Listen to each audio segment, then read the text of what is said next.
There it is. Well, I'm sitting here. I'm about to get some work done, so I figured I could probably just stream and chat while I'm doing it, because otherwise it's just me and the damn cat, and he doesn't really respond. So what are you guys doing? Hey, how are you? There we go.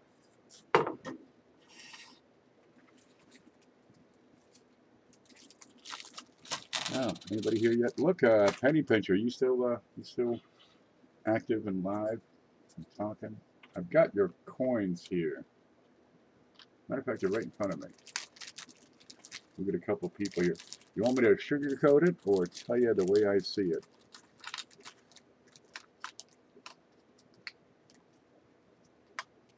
You just tell me. Otherwise, we'll take it. I think we'd do better to talk about this privately. Yeah, that might be best.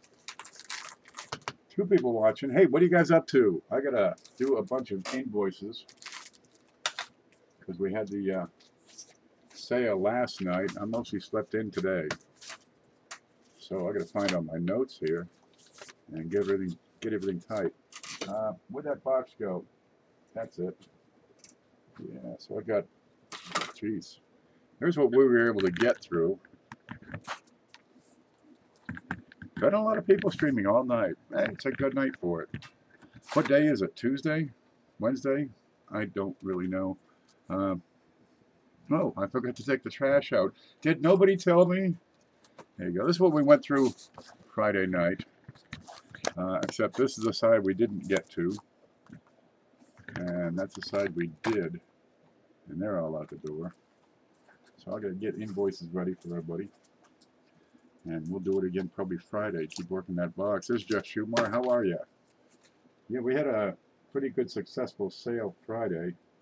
And, geez, we only got through one of these several boxes that are here at the ready. So I got to get this stuff invoiced so we know what's going. Aren't these gorgeous? These are the best looking steels I've seen in a long time. So these, let's see, these are ant. So I got to pull up, let's see, what do I got to pull up? Oh, PayPal.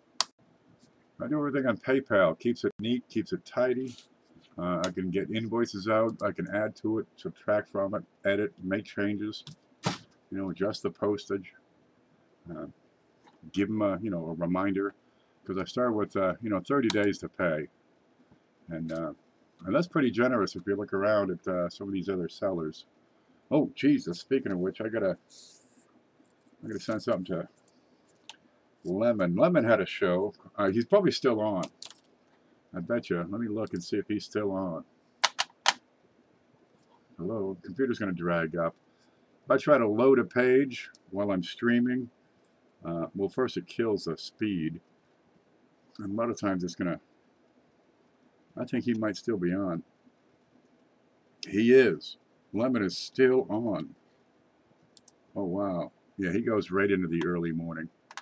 Well, anyway, I got to send him some money. He had an Indian cent that was, I just had to have it. And some proof quarters.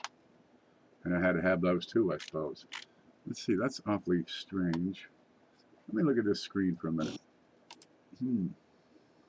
Yeah, it's going to lag if I load a page.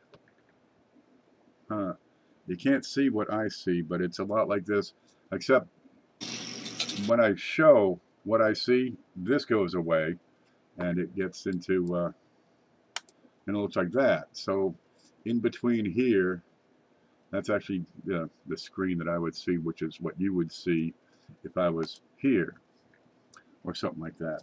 But anyway, if I load up another page using the browser, I go through, oop, let me kill this. Huh, that's strange. All right, video output's low. We're probably croaked. Let me kill, gotta kill Lemon. He's still streaming.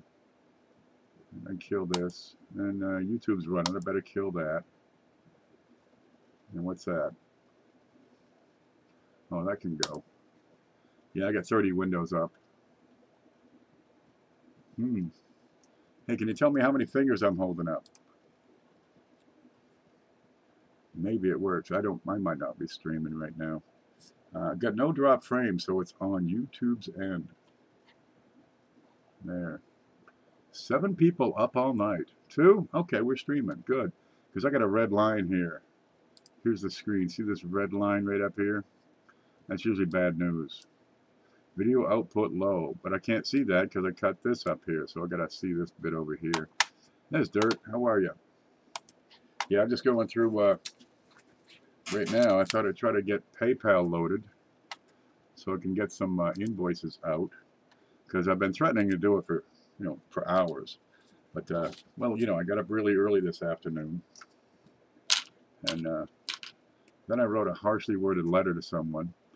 Okay, let's see. I got to find this. Now, I'm not going to show you the PayPal screen. Hit that invoice. Wait for it. There we go. And then I'll create an invoice. Now I'm going to find Ant, because these are Ant's coins. Okay. Is he in there?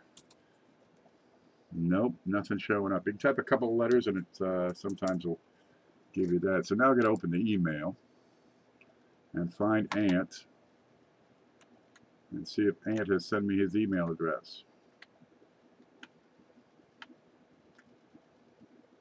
Oh no, I know where to find it. I know where to find it. I've been wrenched. I wrenched you from Friday night for the Coin Jeopardy. You were playing with the grandchildren. Maury's here. Well, I'm going to get yours too, Maury. I'm sure I have your. I think I have an. Do I have an invoice for you? I don't know. I'll have to figure that out. I got to find Ant's email address. Ant Maza. He's here somewhere. I'm sure of it. Okay, type it in. You got to search.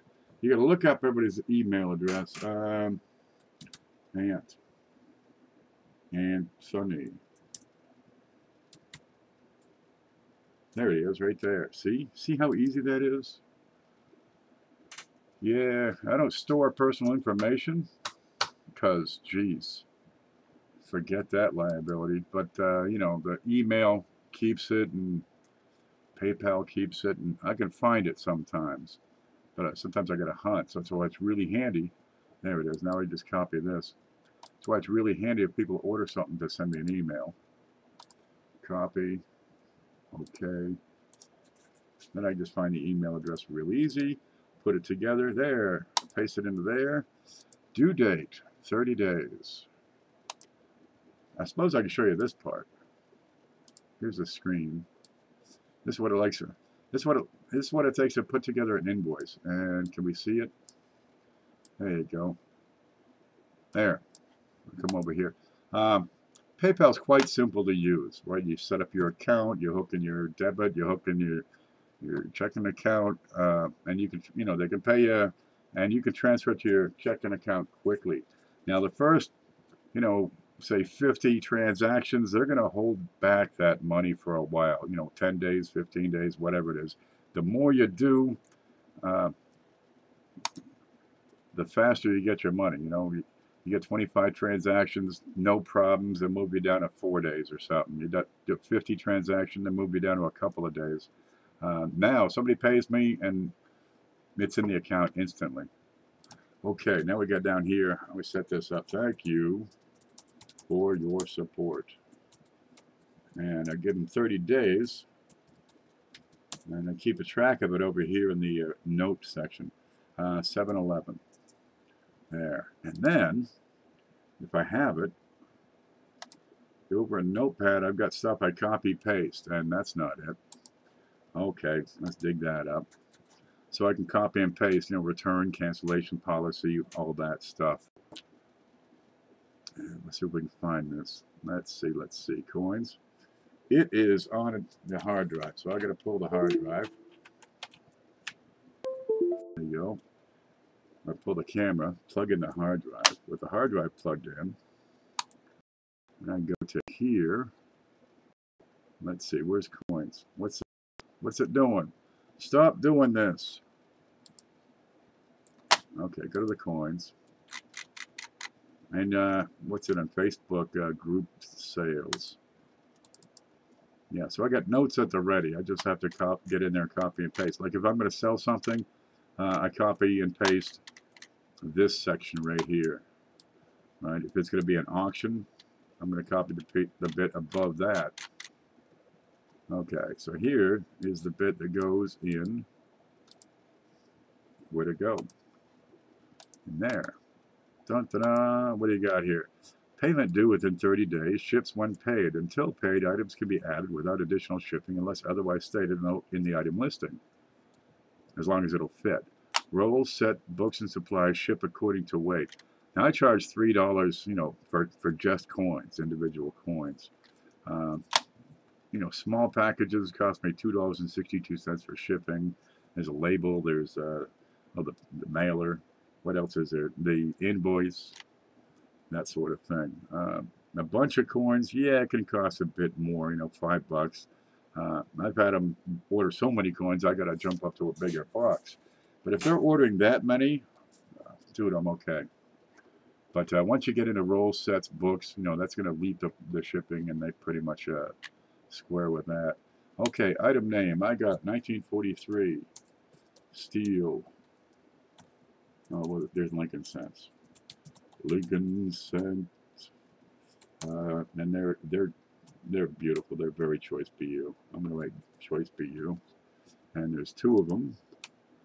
Nope, not 21. $7 a piece. And that's it. That's it. Totals everything up.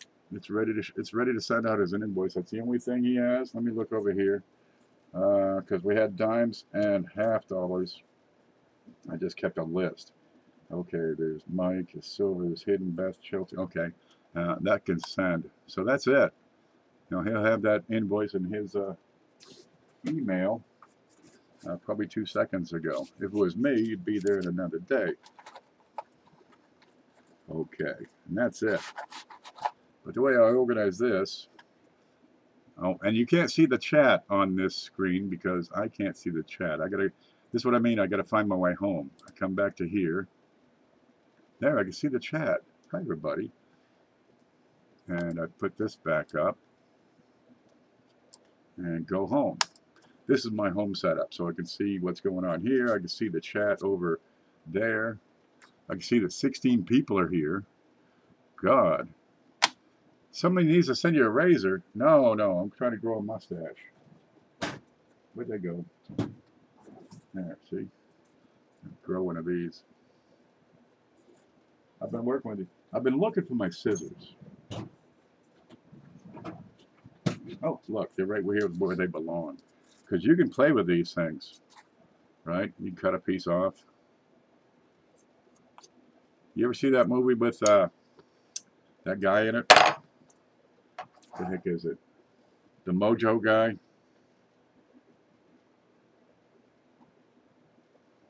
He's Steve Austin. You know, the spy who shagged me? No. Austin Powers. That's what it is. And there's this one, because they got like, I don't know how many of these movies, but there's this one movie where the guy's got this giant mole. So there, see the mole? You probably see it this way real good. Mole! Mole! Yeah, I'm nuts. Yeah, I was attacked by a guy with a giant mole when I was small. Hit the like, people. Yeah, I gotta shave. Gets to a point it itches. And then I shave. Okay. Wow. Now I got a bald spot. I don't need to shave. I just need to put tape on my face. Rip it off. It'll work. Is it loud? Oh. The camera has its own microphone. So when I speak into the camera, hi, how are you? You get better reception than you do with it away. But I got one here, which is, let's see if you can see my 2 hands. And watch, see how close this is? They meet. Okay, so that's about this far out of the camera. Granny mole. My grandma had one on her lip right here. She had it removed when she was like, 55 or 60. And she went to 92 or something like that. She was the young one. Okay, here's what I do when I got the stuff selling, right? Stuff is lined up over here, right? So I got all of the stuff by date. And, well, ideally, I got these in a better order. Like here's stuff that didn't quite make it to the show, but they're still in order. Here's a 1940, real nice red BU. We got what's this? Another 1943, but this one has spots, which we can't see. That's all right. Anyway, if somebody takes it, it goes in the back because, you know, during these shows I do, you know, 50 coins, 100 coins. Let's make this work. So I need a way to track what it is, where it is, how much, and who bought it. Okay, pieces of paper to the rescue. This is as simple as it gets. All right, here's Ant. All right, Ant bought something, and grab a slip, write his name on it, stick it in. Here's what he got. All right, and that says Beth. Okay, this might need a little attention. Ant, if you don't want these, just say the word. I can kill that invoice quick. Okay, it's not a perfect system. I might need to add something in here for Beth. So here I contact Ant and say, what did you order? Okay, Ant. I bet you Ant bought one and Beth bought one. Okay. So I'll take a piece of paper, says Beth, and I'll fix that. Then I gotta have my notes, which says, check Ant's invoice.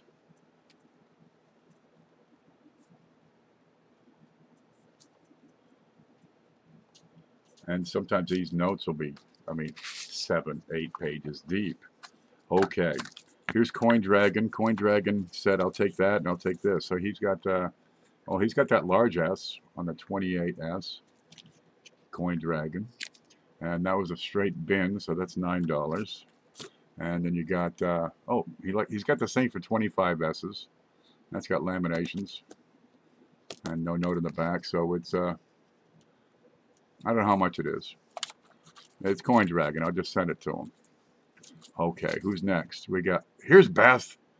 Look, here's Beth. Okay, see, it's supposed to be alphabetical order. No system's perfect. Mine is just good enough to get by, I can tell you. Okay, where's Beth? Okay, that's the 32. No, it's CJ's. Now you got to be careful and get everything in just the right spot. Could you have lot numbers associated to each flip, then have a list of names? Yeah, that's worked before. And here you go. Here's an example of how I've done it before. Every coin gets a unique identification number, which we will never focus on. There you go. This was PJ107, so post job. And I quit that job year and a half ago, 2 years ago. Good Lord, what year is this? 2 years and a couple of months ago. So this one was sold and it sat over here in the desk in a box of stuff that people didn't pay for. And that's been there for a while. But PJ107. Okay, I'm just going to put that here and put Beth here and then deal with it. Okay. So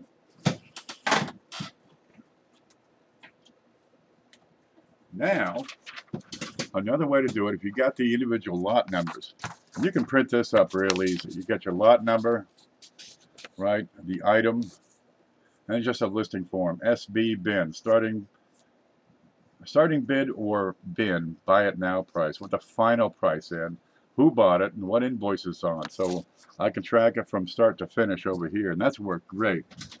What's that? Here you go. And if you're doing a bunch of coins, it's pretty darn handy. I set it up like I did on the, in the box here because I'm going through rapid fire coins, but this would be pretty darn handy. Okay, let's have a look. So there it is. Now, if you don't want to spend the money on this, that's okay. You could just run it straight. So here's your PJ073. It's a 1917S. Fine Plus with Woody and laminations. 1DD. It's a $1 deal. $1 deal, and who bought it is Jay. Okay, and then over here I added the column so I could, you know, I needed to keep track of, did I put it on an invoice yet? So I can just go down and say, ah, there's a blank line here. Either it didn't sell, which it looks like, or I haven't billed them yet. So I can follow everything. Here's a page, yeah, the actual build page.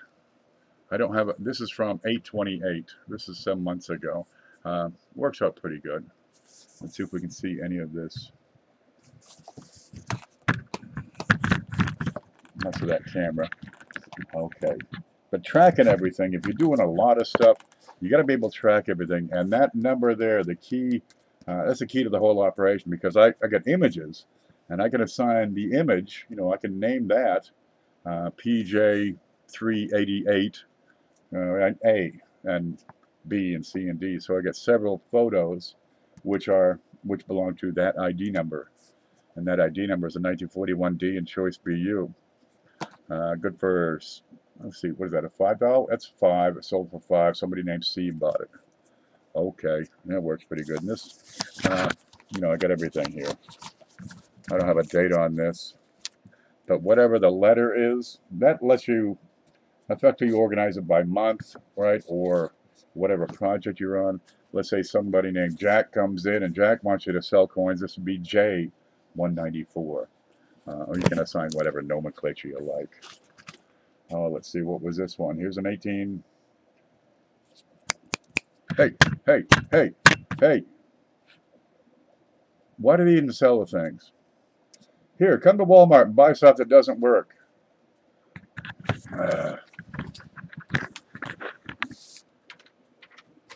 Technical difficulties. There, it works now.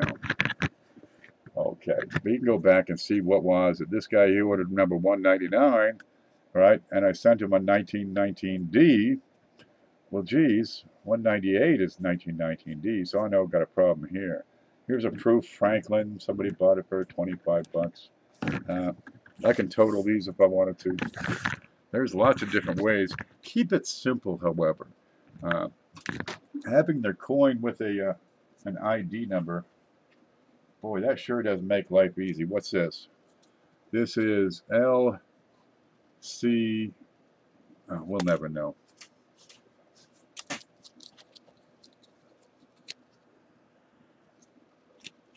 How can you sell a camera that doesn't ever focus? That's LCB697. It's a 1931S and extremely fine. Has a spot and a rim neck and a starting bid of $80. There it is. And I found that one. This was purchased but never paid for, so it sat in the box for a while. There it is. And I could probably find this in the book here, 697. All right, and I add a sheet to the top. Let's try that Kyle fella. Every now and then I change the number or the lettering system. Okay, let's go deeper. Find 697, BP. Oh, no. Stuff. But you can create your own forms, your own order sheets. No, I probably won't find that. These are zeros. You can create whatever form you need. I've got one here for checking in sets, because I got, you know, buy Lincoln sets, and I'm going to go through and grade it. It makes life easier for me. But this is pretty darn simple. All right, lot number, item, how much your, you know, what the price is, what the final price is, because you got options in there, who got it, and then track it to the next level, which would be an invoice. Once I have it on the invoice, I can track it through the PayPal. Steve going to work? Steve Goering's here. There we go. So anyway, I had 2 of these I was ready to sell yesterday. Sold one, and I thought it was a little bit soft, so I figured I'll just sell the one and move this one on another show. But the unique ID number, key to the whole operation, really is. Everything has that number. The coin has it on the number. You're going to put it on the invoice, right? All your photos can have that number. So I've got, oh, let's see if we can show this one. Let's see, how do I get there? Here's the Okay, here's a directory. Where is it? Here's the camera roll. Here's the screen.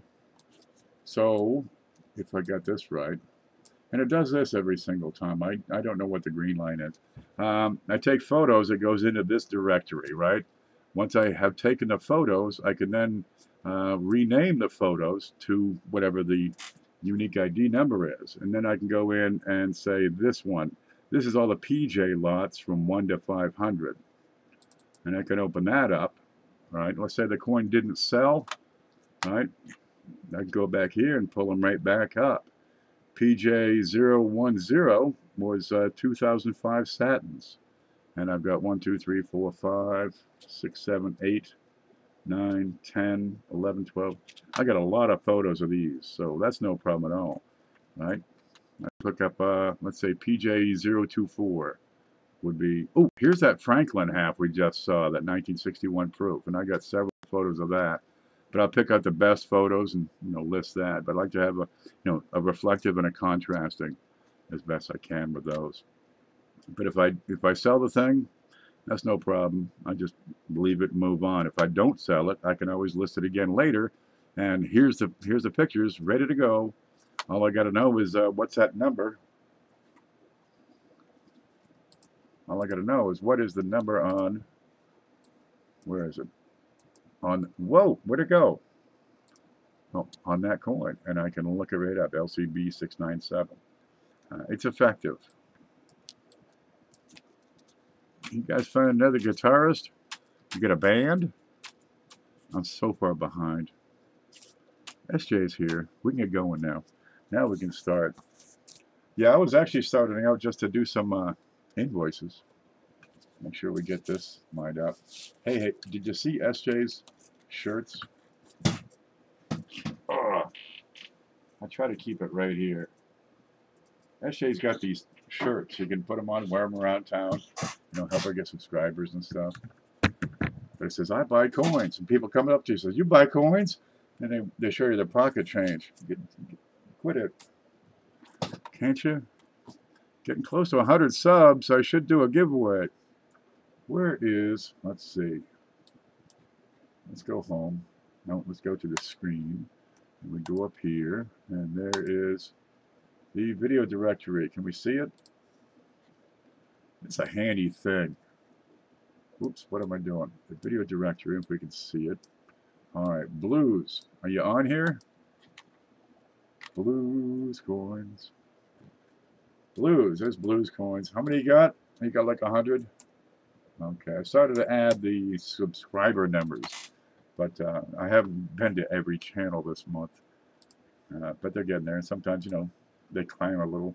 I just updated Beth, and she's probably bigger than that, but I could click here, and it'll open hers up, but it's going to slow me down. But geez, you see somebody with less than 1,000? Just go over there and subscribe to them. Right now, I'm trying to get Beth Coddington and Mantic coins over 1,000. All right, I get them over 1,000, then I'll work on who's next. Hoogie's at 100. Cointelligence is at 700. Coin Finders at 551. They're getting close. We'll give them a push, or maybe Bill 457 is getting close. But if we can get people over 1,000, that's the first hurdle. There's home. There, I got the chat. If we can get people over 1,000 subscribers, that really is the first hurdle. You got to have two things. You got to have the number of subs, and then you got to have the view time. Well, geez, it don't cost nothing to subscribe to somebody. Nothing. View time, well, just, go to somebody's channel before you go to bed and click play all. Help them out that way. Now that takes a little bit more effort, but we could do that. We can get people over. And the advantage is there, let's see, is you get to monetize. Let me open this up real quick. You get to monetize your videos. Let's see. Here's we'll wait for it. Let me get the chat. That's gonna be forever loading. I'll show you what that means. Okay, Creator Studio. Yeah, that'll probably drag it right down. We're loading up a page, so bear with me. You can't get past 580. You can. You can. It just takes persistence. This channel, my little channel, I started in 2010. Okay, I broke 1,000 in January. It's persistence. And what do you get when you get there? Let's have a look. Okay, I'm going to go to analytics. There are people that make thousands of dollars every month. Every month. Good Lord. Can you imagine that? Here's what I got. There's a, where is it? Screen. Here's the screen. And what am I making in a month? This month, it's down to $24.26. Oh, Jesus. Summertime's a little quieter. People take off, they go on vacation, you know, they hit the road. So normally I get these peaks and valleys. This week it's been real flat. It's 4th of July week. Okay. Everybody's at camp, they're at the river, they're at barbecues. But if we go back, let's see. Here's this last year. This year, last 365 days. Yeah, if you got 1,000 subscribers, and if you got the watch time, we can't see anything. You can almost see something. If you got the watch time, then you can monetize, which means they're going to put these awful ads in front of you. This is what the last 365 days looks like. Yeah, I got watch time. I got watch time in spades. You got to have 4,000 hours, right? 240,000 minutes. Yeah, I don't have a problem there at all. And when you get to $100, they pay you. No fooling. They paid me twice. I got my first check. Well, it's not really a check. It goes, it's electronic. They deposit it automatically. You set it up in your checking account and stuff. Yeah, there's $100. It was actually $103. And 3 months later, I reached $99.47. So I didn't get paid until the next month. So I got 120. Okay, well, I'm on track probably to get paid again in August. I'd love to see it get paid every 3 months. That'd be a real treat. Then every 2 months, then every month. Imagine that. There are people that make several $1,000s a month. No fooling. Just making videos. Where's my chat gone? But here's what it's been doing. And you can see right here, right around September, when I started live streaming, it made all the difference. Of course, I also got more regular as well. I was doing more regular last summer. Then they were sporadic, a video every week or two or three or one a month or a couple a month. But once I started live streaming and doing regular shows, you can see what happens. And, they come in, they watch. And life is good. And it's kind of flatlined, so I really need to work on probably swearing less. Yeah, that'll add to it. Let me get back to chat here. But you can set up a solid residual income. When you're going to put the errors and varieties I sent in the big show? I'll get with you on that, Paula. I checked 2 of them and was unable to verify that they were die varieties. The D, there was a D that was not an RPM. And there was another one, I'll have to get to you on those. Yeah, and they're back here still. Yeah, kinda. I can still put them into the show. Let's see, where's home? There's home. Now we can see stuff. But I'm not ignoring you. I don't want to make you look anything other than awesome, which you are. How do you feel about the ads? I get them turned off on my stuff. I would like to develop an income, and you'll find most of the video ads on YouTube, they're not selling, drugs or stuff that you wouldn't put in front of a 12-year-old. Okay, yes, I'm taking advantage of the corporate world. And, geez, if it can keep me staying home, not going to work for the man, and let me, give me the time to do the coin thing, dude, I'm all for it. I'm willing to sell my soul for that. That's what I feel about the ads. Bring them on. The more ads, the better. I'd love to make more than $25 a month. See you at breakfast. We going to breakfast? I got coffee at the ready.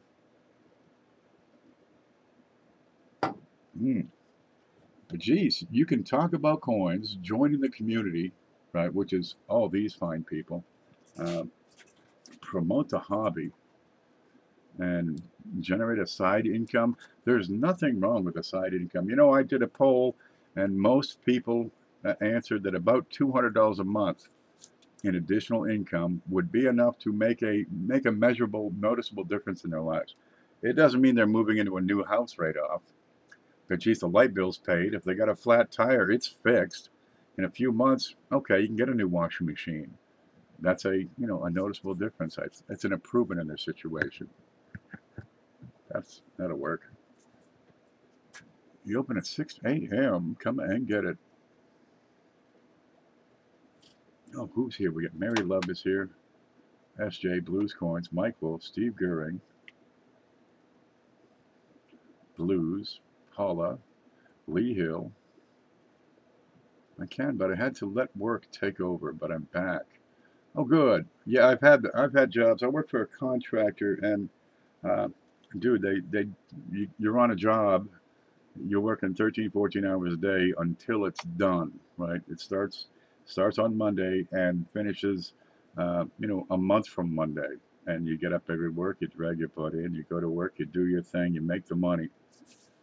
And that's what we're there for. That's the whole purpose of it. And whatever the job takes, that's what we're going to do, because they're going to pay that cash. Hey, I got no problem with working. I got a good work ethic. I've had jobs, since I was 3. I had a job as a nose picker.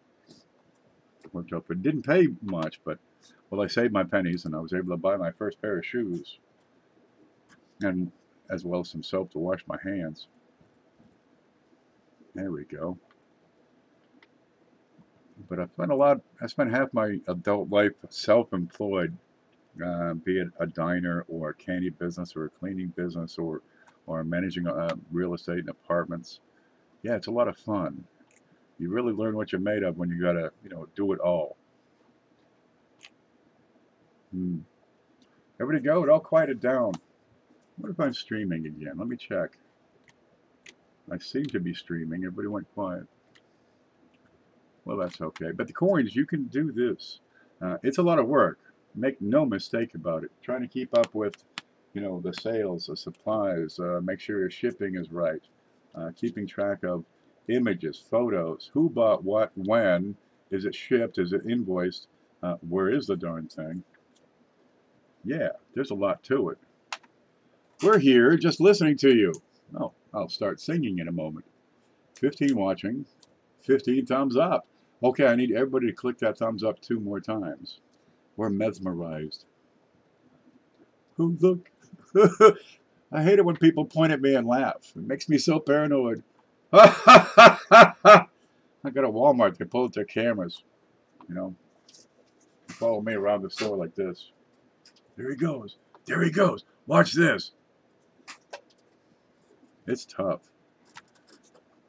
I should do my own Walmart store video channel. You could do that. Have you seen the people of Walmart? It's like, where do they get all these freaks? You can't tell me. You watch those people from Walmart videos? Oh, Jesus. You can't tell me that we came out of the trees and developed into that. This species put a man on the moon. We built buildings 1,000 feet high, and somehow we're related to these creatures. Dude, it's proof of aliens.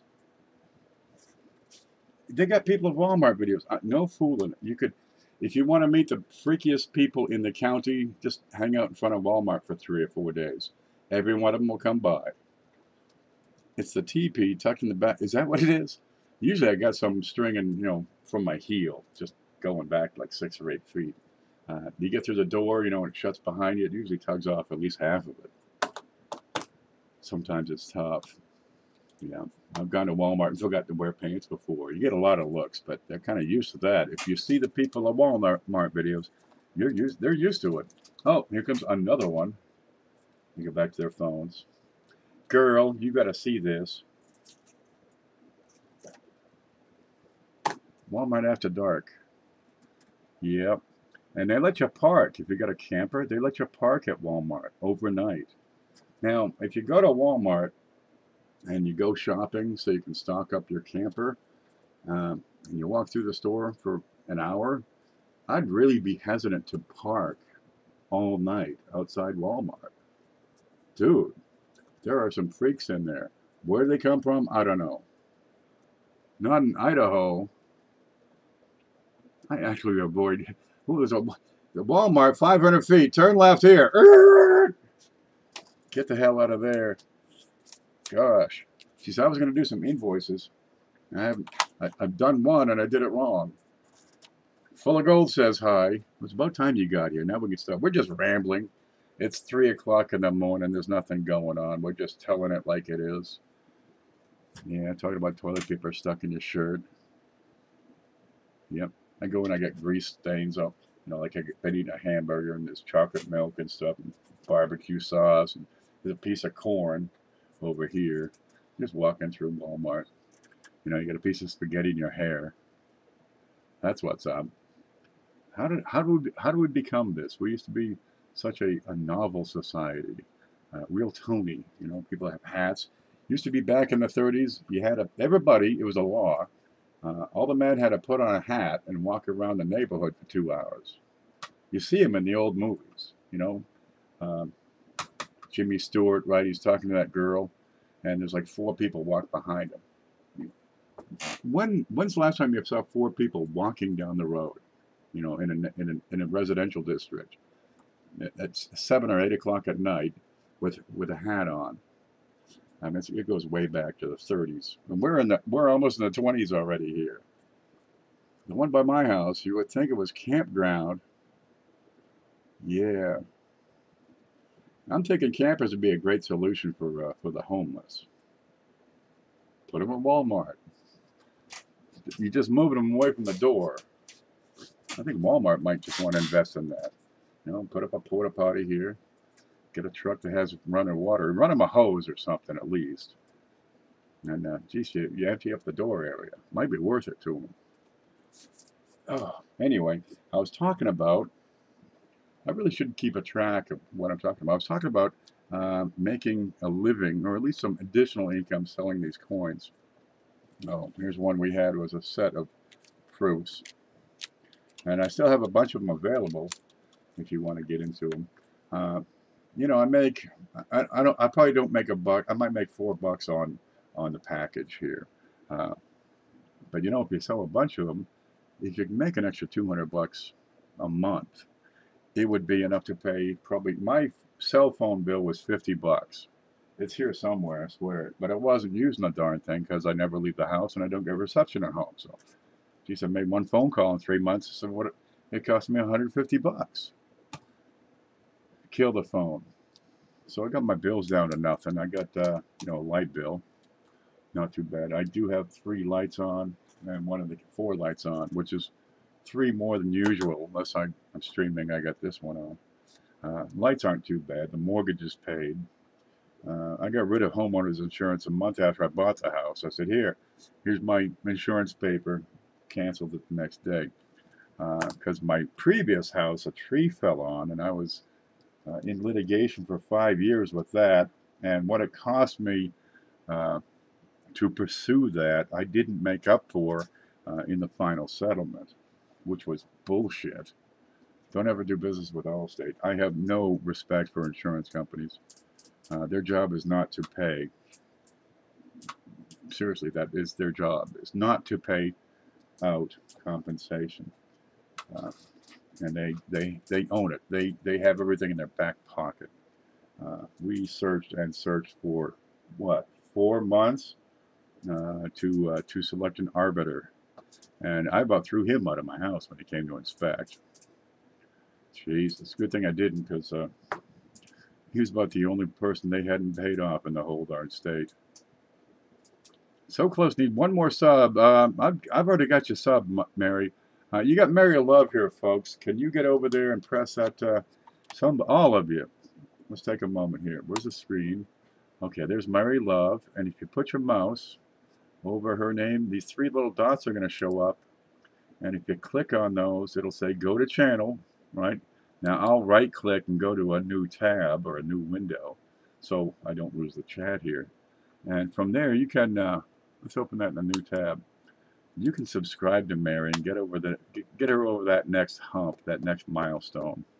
Full of gold sub doesn't cost you nothing, and it moves Mary, you know, that one step closer to being able to monetize and hopefully pick up a small side income. I mean, if you can do 4,000 hours in a year, you can probably make $100 in a year. That wouldn't be too bad. She's got some videos. Here she is, 202 Mary. Life is good. There's a little picture of Mary and her youngin'. I think it's in a mirror. She's holding up a camera, so she looks like that girl was chasing me at Walmart. Here he goes, girl. Watch this. And it's not loading. Go to videos. I gotta click everything twice. See, she got some coin videos, right? There's free entry to everyone. Coins for Charlie, and that's still going on as I recall. Here's a young one, little thing. She's about 2 feet tall.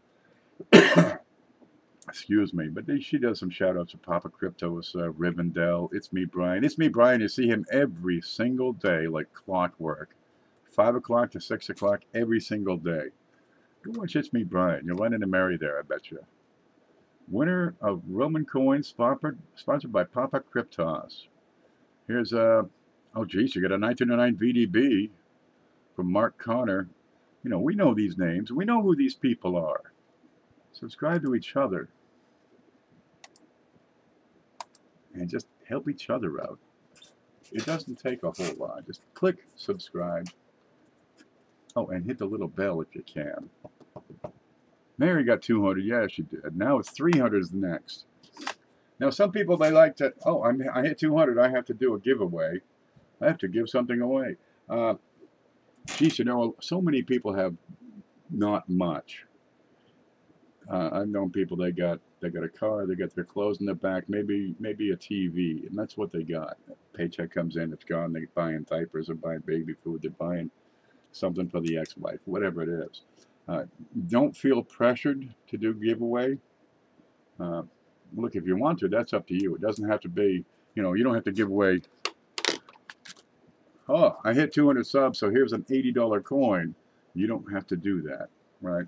I've done fun giveaways where I give away, you know, a $6 or $8 or $10 coin just to keep the excitement going. But that's entirely up to do what you wish to do. Don't feel pressured into it. You don't have to do it. It takes a while, really, to build a channel here. It took me, what year is this? 8 years? 8 years to break 1,000 subs. And really, the first 6.5, 7 years were getting to 100. I started doing more videos. What it takes is a commitment more than anything else. You know, maybe I should do a giveaway. Wait until you're in a place where you can afford it. First off, does it draw subscribers? Maybe. Does it draw subscribers in an amount that will justify the expense? There's the coin, there's the packaging, there's the shipping involved. I mean, it could be done, but it's a while before you recover that. Geez, if you're not in a position where you can afford to just give stuff away and not get something back for it, I'd advise against it. Really, you do a whole lot better giving away good information, something that is valuable for everybody. Geez, go up and do a video where you explain with a 1982 cent, because I put that up. You know, I got a video on explaining the 1982, the zinc and the copper, the large date, the small date, the whole bit, and I posted. And 2 days later, here's another guy with the same question: is this a small date? Yeah, it is, but it's a D, or it's not a D. And there's not enough videos out there explaining this, because I can post it again, and 2 days later, his brother shows up. Am I supposed to look for this? Geez, put out information, good information. It never goes out of style. It doesn't cost anything, and it's what people need the most, so they can go find their own penny that's worth, you know, a few bucks. It's on every year, penny. What year was VDB stamped on pennies? Not every year. It was done in 1909, and then it was done from 1918 until present. What do we got here? Here's a shiner. Oh, here's one. Now, in 1909, it was on the back, but they took it off. Now, Victor, right? Victor was like a wicked dork. He was an outsider. He was actually from Lithuania and got trained up in Austria or some darn thing. Ended up in Paris. He's designing medals. Well, he comes over to the United States because that's what they did around 1900. And, you know, he's all important because he designed all this great stuff over in Paris. Oh, I disconnected that. See, now I'm going to pull a hard drive to plug this back in. Then I got to reset the camera. Well, Victor, he was what you call an outsider. He really wasn't known for designing coins, first off. Let's see, deactivate it. And then we'll reactivate it. But they have this big thing. They want to put a president on the coin. And who better than Abe Lincoln himself? Well, Victor had done this plaque where he took a side profile of Lincoln, which looks just like this. I mean, except it's, more flat, right? And he put his name on the back of the design. He had the wheat years. What's that crud? There's crud on this. His design did not have crud on it. But on the back, where the wheats are, he put his whole damn name. Well, that's normal for metal designs in Europe. And it was right here, Victor David Brenner. Well, first off, he's not the mint designer. And the mint designer and the mint director, well, they kind of wanted the design for themselves. They didn't get along. Nobody liked this outsider Lithuanian guy. He barely spoke English. They're taking, Brenner was taking away their mojo. He had gone actually through Roosevelt. He had some contacts and was able to get his design in front of Teddy Roosevelt. And Roosevelt says, "This is a beautiful coin. We shall make this our new penny." So these guys over the mint got jilted. But they can't do anything about it because they like Teddy. Okay. But they did manage to take off Victor David Brenner from the whole back here. And they just made VDB, which would be right in here. Okay, so he's got 3 initials. Everybody else had 1. Long Anchor had 1, right? You got Weinman. He had 2 letters, and he started in 1916, putting his initial. And you got the F, Fraser, on the Buffalo nickel, 1913. Well, there was such an outcry about all the VDB. What's VDB stand for? Nobody could figure it out. So they took it off after 1909. Well, around August of 1909, they took it off. Meanwhile, you get the other coins coming in, and they're getting their initial on it. Why can't he have his initial on his design? Okay, we'll put it back. But they're going to put it back underneath his shoulder down here. Nice small letters, unobtrusive. Nobody's going to say, "What's VDB mean?" But he got all 3 letters. And there it is. But geez, you don't stomp on the mint director with your design by bypassing the normal chain and getting your design approved by their higher ups. You don't do that. They're going to slap you. Well, that's what they did. And he only got the 1 design. But it was a timeless design. So yeah, they put it back on in 1918, been there ever since. How can I clean up green pennies? Why would you want to clean a penny? You will never get an old penny to look like a new one, ever. Ain't going to happen. The first thing you're going to wash away is numismatic value. So if you don't mind your coins having no value, now I've got a clean penny right here. I just happen to have it. There we go. This one has been cleaned, if I can get it out of this bag. Okay, we'll get 3 pennies here. Let's turn them right side up. That's a 1928. You got a brand new penny here, right? It's 2016. You see the way the luster, it's like the wheels of a cart. I tilted, they spin. Then you got an old brown one here. Okay, pretty grungy, pretty dirty. Then you got this one over here. And it's spotless, except for the fingerprints I put on it. Okay, let's look over under the big camera. There it is. And you'll see the 3 coins. Okay, on the bottom is the brand new one. It's got its full original luster. See the cartwheel design there? This one on the top right, it's circulated, it's brown. Okay, and then you have this one over here. It's clean. It has been cleaned. Not only that, but this particular coin has been through a rock tumbler. It's been polished. So I'm getting some reflection of the light coming off of that. Okay, but it's showing more wear than this one for sure. And it will never show this sort of original luster again. This is a clean coin, and they have no numismatic value. Some people will buy them, but that's because they just don't know, they don't understand. Cleaning a coin alters the surface, it alters the original luster if it has any luster remaining. Where's the scope? There it is, but it alters the surface. Watch this. Let me wipe this also first. What do we got here? I got a cloth. All right, over time you're going to get grunge on there and spots and stains. I'm going to wipe that gently on one side with a cotton cloth, maybe twice. You see the little streakies there? That's the grime of society. That's the oil on people's hands, right? They've been eating cheese puffs. It's what gets on there. Over time, it helps to darken the coin. Let me switch sides here, and there we go. Okay. There's a little bit of reflection here, which is typical of, you know, a coin that's been around circulation. But this one, well, boy, that's been shined up. It's been cleaned. It's been polished. You've taken the surface of the metal and stripped it away. You have the underlying copper here. And we can zoom in, and you can start to see all the fine lines, which are the result of having been polished. And this, I've seen this before, this is consistent with about a 200 grit in a tumbler, in a rock tumbler. But you can see the wear. This baby's been through the ringer. It's been spent since 1928. Right? You see these little contact marks everywhere. And if I can spin that upward, you're going to start to see fine scratches, fine ones across the surface. Now you won't see these with your naked eye, but this is the telltale of having been polished.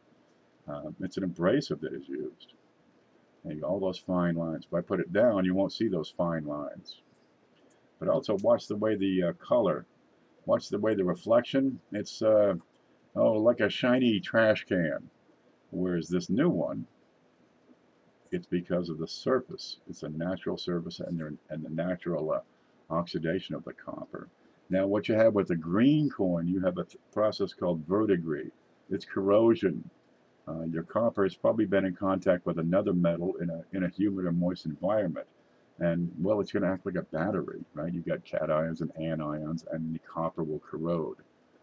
So please don't clean your coins unless you fully understand that doing so will remove any numismatic value. Now, if it's already, you know, if you dug it up out of the ground, metal detecting, okay, that's understandable. It's going to be, you know, a big lump of soil. You can't identify the coin.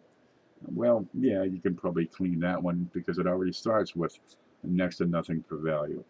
Now, over time, this 1928, it will pick up its original, well, no, it'll pick up a new toning, but it won't be original because this surface has been etched thoroughly. We can see this. But it will get different colors, and they tend to be more iridescent. So you can tell over time if a cone has been retoned, because it's going to almost sparkle a lot of times. But it'll never, ever get back to this sort of thing, which is, you know, it's bright machined luster. There you go. It's just the surface of the coin is altered forever. Copper is a highly reactive metal, and you go messing with it, yeah, you're going to change it. It oxidizes readily, and when it does so, it forms a couple of different compounds. One of them is the green, the verdigris, and it just keeps on going. But taking this coin here, you'll never get that back to this. These are changed forever. A lot of people think, oh, it'll be worth more if I clean it. Gosh, no, it'll probably be destroyed. It'll probably be worthless if you clean it. People don't want clean coins. The collectors, they don't see an interest in clean coins. Anybody who's been around knows that trying to sell a clean coin, you'll get nowhere near the market value. Now, some dates will still keep some value, some rare dates, key dates, semi-keys, right? I mean, I sold 1915 S. It's been cleaned. It's in great shape, but it's been cleaned. But I'm only going to get 50% of the value of that coin for that grade. Geez, you clean that thing, and it goes from a $50 coin to a $25 coin. Was that a good investment of your time and effort in cleaning supplies? Yeah, just give up on it. It's tough because you think, but you know, I clean my house, I clean my car.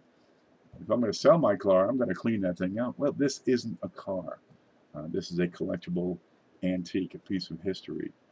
I had a lady. I'd done a lot of woodwork. And this lady comes to me. She says, "I have this old table, and it's got a crack in it. Can you fix that?" I said, "Probably. We just glue it together, put a clamp on it. Should be good to go. You need the surface refinish. That's a piece of cake." Well, she brings the thing over, and I'm looking at it. I'm saying, "How long have you had this table?" "Well, my grandmother gave it to me. It's from the 17th century. I'm not touching it." Dude, it's worth more with the crack than it will be, with some glue and a clamp. What you're looking for there is restoration. And a repair or a cleaning is different from restoration. And if you these are antiques. If you handle them properly, yeah, you can preserve the value, but you're not going to improve the value. Once it gets worn, it's going to be at that value. There's no such thing as adding value mechanically or with a process to a coin. Like you can't take that old table and they want the original. They want the original finish, all of it. Even if it's got a crack, it's worth more than repairing it. Now you can get into conservation, right? And like I say, it's not going to add value, but it can protect it from further damage. But this thing right here, putting in a rock tumbler, with some 200 grit abrasive, that's not conservation. That's destruction, right? There's a science behind it, and it's going to be a whole lot more than I could explain in an hour on YouTube or in a couple of sentences on a Facebook post. You'll have to know everything about the coin, everything about the solvents, the material that's on a coin. I've taken acetone and shown how it'll take off material, but it evaporates so darn quickly, it just redeposits that material you just picked off of it. You stay away from cleaning coins. That's the best thing I can tell you right now. You'll get that as a quick answer, but there's an extended explanation why. I bought a 1909 VDB for $2 from a flea market. That's probably a good price, as long as it's not screwed up, right? Let's see, where's this one? This one looks pretty good. It's a 1951 S. It's a little dirty. The S is a little bit weak, but it's not screwed up. It's just sitting here on the desk. What do we got here? Yeah, that's typical. This one's not really much value, a few cents. 1909 VDB, yeah, they're going to go for $3, $4, $5 in lower grades. Yeah, you can turn to. You mean you can take $2 and make an investment, and you could double your money? Yeah. Now that's power, isn't it? Because geez, you might have $20 this week and $30 the week after. This is what I'm talking about. You could, if you, oh, this is it. There is a little bit of damage here. Matter of fact, where are we? Yeah. What is that? No, that's not damage. That's crud. Yeah. See, that toothpick did more favors to that coin than any amount of cleaning will. Yeah, you can find good deals out there, and by good deals, I'm talking half retail price, half the market value. But to get that market value or close to it takes a lot of work. You've got to establish a rapport. You've got to establish, customers, treat them right, prove that you can deliver what you say you have. But it can be done. And once you establish that reputation and you have, several people who believe in you because they bought it and said, yeah, I agree. It was a good coin, properly described, well shipped and packaged, and at a fair price. You know, you're not going to take a $2 coin and sell it for $20 unless, well, either you got it for a really, really good price, or you're charging too darn much. You know, you don't have to make $20 on a $2 coin when it's worth, you know, figure 4 or 5. Go for the $4. You can get that. Do somebody right. You know, give them a fair coin at a fair price, and put $2 in your pocket. Not a whole lot, but if you do it 20 times, 30 times, 40 times, you got that $200 a month. That's going to change the situation for you and your family. That's a lot of work. I like to see a coin I can make $5 on. I got these over here. There you go. This bunch of proofs. I think I make $4, I think, on the whole bunch. I'd have to, do I have it here? Halves, 91, 92, 94, 99, and 2000, and a 76 is another one that goes with it. $36 for all of them. I think it cost me, you know, 31, 32 thereabouts, but I gotta, you know, put them in flips. I had the little thingy here. I might get $1 on, you know, $1 a piece ish. The 76, I put it in there. I break even, but I got a nice little package. It works out. And if you can do that repeatedly, yeah, you've got a little enterprise. It's a coin that's in an airtight case. I'm missing some chat. Let me catch up. I'm headed to bed as well. I probably ought to get to bed sometimes. I got up in the early afternoon, so I've been at it a little while. Show a slabbed coin for full of gold. I got 3 of them here. You'll love it. Okay, these slabbed coins. See, grading a coin is subjective. So back in the 80s, some companies started out. Well, actually, the Annex started in the 70s, and they would encapsulate the coin. Right? One company is PCGS. It's a professional coin grading service. You have ANAX, which is American Numismatic Association certification something, whatever the hell it is. Right? And this is actually a different slab. They've got a couple of different styles of slab. This is their soapbox. And then you have a company called NGC, which is Numismatic Guarantee Corporation. One key aspect that the 2 companies on the side offer is a guarantee that their coin that they certify is that grade. And if it is proven not to be, they have, you know, satisfaction guarantee. They give you money back, they'll buy the coin, they'll replace it with one that's graded right. Of course, it's their choice. So there's a little bit of a flaw there. Does it add value? Does encapsulating your coin add value to the coin? Well, you do have that guarantee, and they do guarantee that it's an authentic, genuine coin. Because there are, you know, fakes out there. There are counterfeits out there, and they do these. They're nice. They're handled properly. They're put in a case. They have a unique identification number. Remember that? There it is.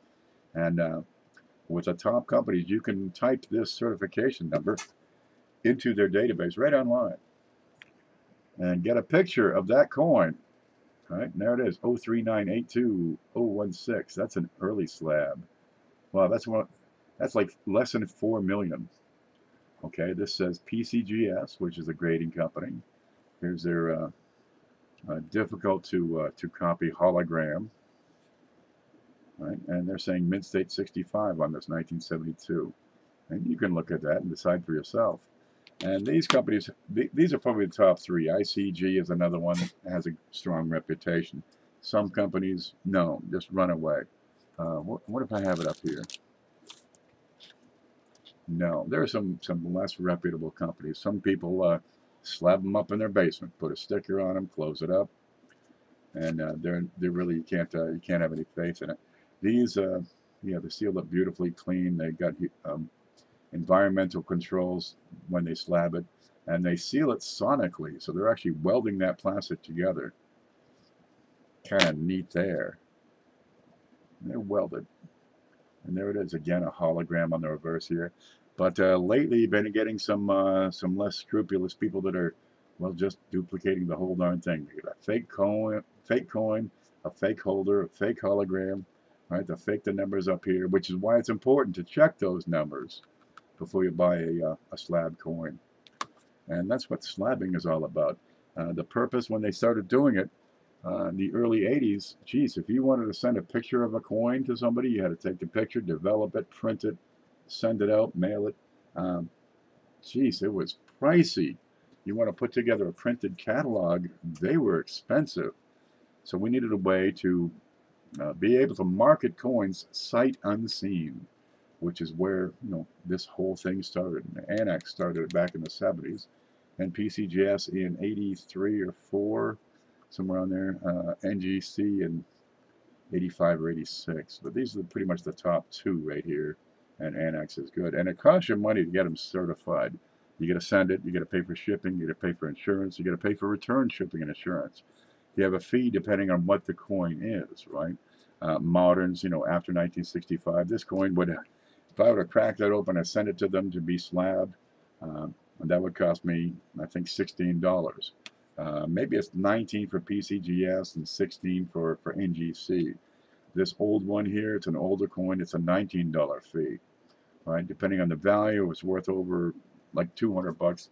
They want whatever percentage, because remember, they're paying insurance on their guarantee, so they're subcontracting that liability exposure, and so they're paying a fee for everything that they certify, and that fee is added, of course, to the cost of the slab. But they'll do whatever. What do you got for a coin? They will slab it. You pay them enough, they'll slab your grandmother. And it's a good way to do it. The guarantee helps. I've been working on a program to effectively certify these things photographically. It's a neat idea. You wouldn't need to slab them anymore. All you would need to do is just take a good enough photo, because these coins, they have unique identifying marks. Every single coin out there. Let's look at this 65. Depending on how close you want to zoom in. Can you see it? Get down. Stuff pops up across the screen everywhere. There we go. And if we zoom in, we can see unique markings on every single coin. This one's MS65. And at 65, there are going to be marks. They'll be small. Here's one by the ear. Right? He's got little. There's one on it. That's 65. This is why you can't judge a coin based on high magnification. You got that little mark on his nose, in front of his nose. You can identify a coin using the photographs. But boy, you're going to have a pretty sizable database. And what if it crashes? There goes your whole gosh darn company, right? There you go. You get a few contact marks. They're pretty minor, right? But once you get into, say, MS69, MS70, they are very few and far between. Now what do? Keep zooming in? It could. But if you could photographically certify the coin, you wouldn't need the expensive holder. You wouldn't need to send the coin in. Just send in the photos of the coin. Okay, then you got Photoshop. Here's the coin, but you're showing them that photo. Well, you'd have to take the photos in hand. Look, if there's a way to make $1, there's somebody out there trying to fake it so he can make 50 cents selling you the same darn thing for $1. Do they clean them? They do not clean them. No, these are as they were received. Now, each company has guidelines on how to send a coin, and usually you send it in a plastic holder so they can get the thing out easily, right? If you're sending in, let's say SMSs, you have to send the whole darn package so they can verify that the coin came out of an SMS. If you got proofs, they'll take them out of the proof set if need be. I think that's an extra fee. They'll grade the whole set together. You can send them coins and only pay for the coins that make a certain grade. Lots of ways to do it. They've got all kinds of different deals. Every now and then they have a sale. Annex, a lot of times they have a sale. Costs you $10 to slab coins. Now you got to be over here on these two. You got to be a member, whatever that means, of the club. You got to pay for a membership to PCGS or a subscription to NGC before you can send coins to them. That's like $69 and $59 a year. Annex, you don't have that. You can just send the coin and $10-12 in shipping. So geez, you can get a coin slab for $12-15. Over here to do one coin, if you're not a member, it's going to cost you $100. Well, you got a lot of people sending coins in, and geez, Did you do the math? Did you do the homework? If it's going to cost you 80 bucks to slab that coin, this coin is worth, 15 in this grade. Well, there's a hell of a loss. You send enough coins in, they're going to come for your house. This is a $70 coin. It was probably slabbed for about a $15 bill. Did it add $15 in value to the coin? No, it did not. But it does make it easy to sell, sight unseen. And if it could make it easy to see, there you go. There's a beauty. That's Mint State 64. And you can look at that. And it's, dude, it's delicious. But slabbing doesn't add value. Maybe a couple of % because of the guarantee. But you see it all the time. Is this worth getting slabbed? No. If it's not worth 200 bucks, you're not going to recover those slabbing fees. You're not going to recover the cost of certification. And really, if you have to ask, it means you're not doing the homework required to know, is it worth getting slabbed? Is the coin, first off, worth, more than the slabbing fees? What did it cost you for the coin? What will it cost you for certification? And what can you market it for? Because if it's taking a loss, you're going to go broke. And that's just going to drive people out of the hobby. And you see it all the time. Should I get this slabbed? Oh, yeah, you should get it slabbed. Guy pulls a coin out. It's worth not sure what. But people are saying, you should get that slabbed. No, that's the worst possible information. You should do the homework necessary to decide for yourself if you should get a slab. What's it worth now? What can you market it for realistically right now? And what can you market it for realistically once it's certified at the grade you expect it to certify at, right? It's really shiny, you send it in, it comes back MS62. Okay, you got a $30 coin in your hand, it costs you 40 bucks to slab it. Are you going to be driven away from the hobby if you keep doing that? That's why it's, really bad information.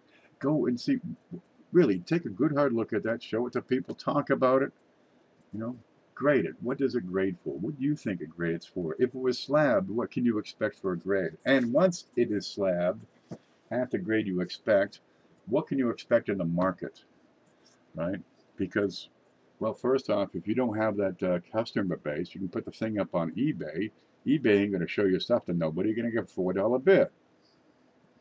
All right, now you've been doing it for a while. Some people, they get to know you, they respect you, and you can probably get close to or at or above, in some cases, the book value, the numerous media value of that coin. Okay, keep an eye on the market.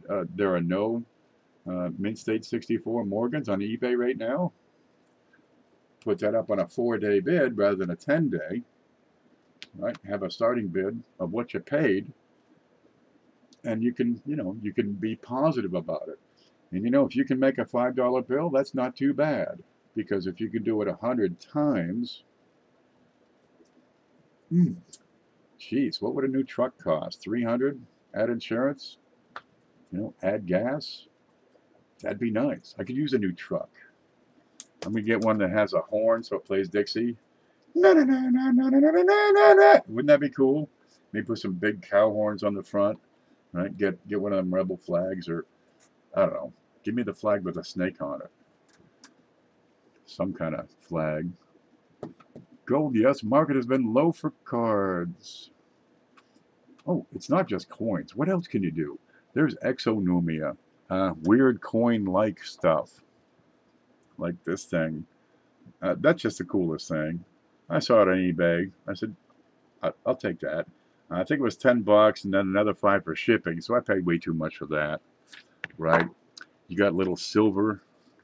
Sylvia sent these in. I've been using them as props. The star is going to be here a while. There you go. This is Sylvia, by the way. She's got a channel, and she's like everybody's big sister. Yeah, she's like the heart and soul. Well, she's the heart. No, she's the soul of the coin community. You got Beth is the heart of the community. Go watch SJ. She'll just talk your ear off something. She's probably on right now. There you go. But these are neat. Now these are 0.999 silver, so you can get into different things. It can lead you to different things that you can get involved in. Now, silver right now is at $16 an ounce, right? So I don't have any idea what the price on this thing would be. But 28 point something ounces per gram. No, the other way around. And divide that by $16 per ounce. And this 3 gram would be, oh, let me come up with something. 16 divided by 28 equals 0.57. I think I did it wrong. Dollars per gram, 16 divided by 28. Yeah, that's about 60 cents a gram. You got 3 grams. That's about $1.71. Not a whole lot. But these little silver things, you can pick them up a little here, a little there, and get into average buying price. You know, you buy it a little over a long time. Just, you know, put up the extra $2, $3, $5, and geez, if the price goes to $50 like it did a few years ago, then you hawk it all. Right, just sell it all, no problem. Here you go. Put the kids through college, and you'll get seasonable changes in price. Right, summertime comes by, oil prices go up. Usually, you get a drop in the dollar. You get a spike in the silver. It went the other way this year for some damn reason. I don't really know. I don't really invest in silver, but you can do that. Same thing with gold, platinum, palladium, all your precious metals. There's another one too. What is it? Lead? Something out there. But these little bits. This is 1 gram. It's just a little piece of gold. Where are you? So that's like a quarter. 1 gram. I can put that on a penny. Give you an idea of the size. Because a penny would be 3.1 grams. There it is. And that's probably good for, you know, 20 cents a quarter, something like that. 0.9995. Now, U.S. coins, they're 90%. What's this? There's a dime right here. Okay, not this one. If you're new to coins, you got to realize that before 1965, all the dimes, nickels, no, take that back. Dimes, quarters, halves, and dollars were 90% silver.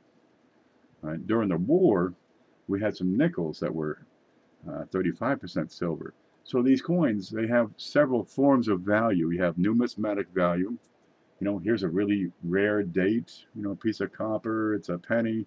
They made them in 1909 in San Francisco. They didn't make a whole lot of them. And everybody wants one because they want a full set of coins, one every date and every mint mark. So there's some rarities out there because they didn't make many. Right? There's rarities because they got circulated in very few and high grades. So that would improve the value. That's called numismatic value. Right? Then you get the silver coins. It's old, it's wore out, it's busted, got a hole in it, but it's still 90% silver. It has metal content value. There are coins out there. Let's see if I have one here.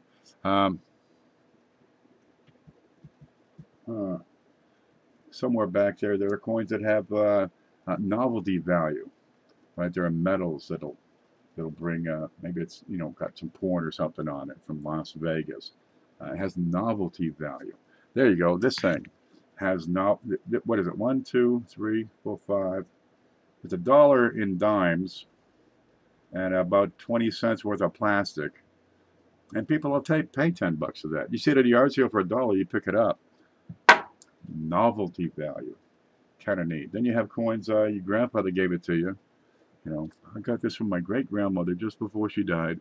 It has emotional value. That's not really transferable.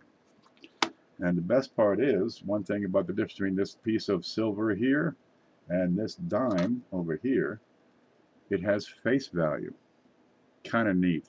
And that's really interesting because you're able to, even if the market goes to 0 on the silver, it's still worth $1 in U.S. spending.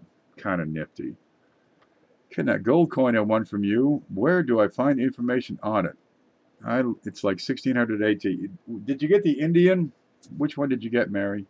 There was a 1700s, we think it was, an Indian Phantom, F-A-N-A-M, Phantom. And Bill J is the one to talk to about that one. Bill J sent that in to be given away. And congratulations on winning that. I've given away 2 pieces of gold. And that one was, as I recall, 0.4 ounces and probably around 10 carat or so. Probably a, a $10 bill, just in that little piece, and that was about the size of the circle in this piece. So it's about the size of Lincoln's head. It was just this little piece of gold. Yeah, they're interesting. And that Bill J sent that in, and as I recall, it was sometime in the 17th century when that was produced. Bill J's not on YouTube anymore. What? Did I miss something? I'm gonna have to check out Bill J. Gosh, Bill J's a good guy. He goes through a lot of coins, and he shares what he finds and tells you about it. He's not on YouTube. Well, sometimes life gets in the way. I don't know what the situation is. Be a shame to lose him. He's a good supporter of the community. Okay, where is Bill J? You'll have to get a hold of him through email. If his videos are still up, you might find his email through there. I suggest that. Maybe you can, send a message through YouTube. You might find him on Facebook. Type in Bill Jarbo. Yeah, sometimes life gets in the way. I've taken, and set the coin hobby in the back burner for months and years at a time before. When it got in the lollipop company, I didn't have time for nothing else. Best part about coins, you can pick it right back up where you left off. Account was terminated for violations.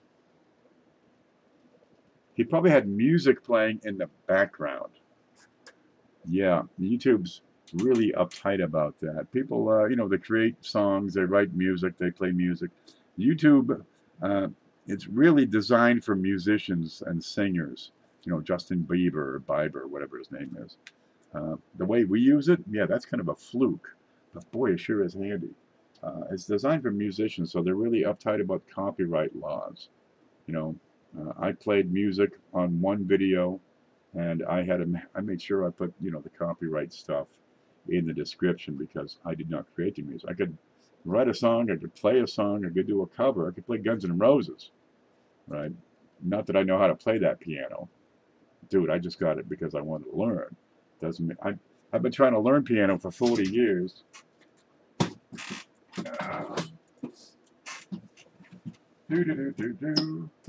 I can't play a damn thing on this thing. One of them things.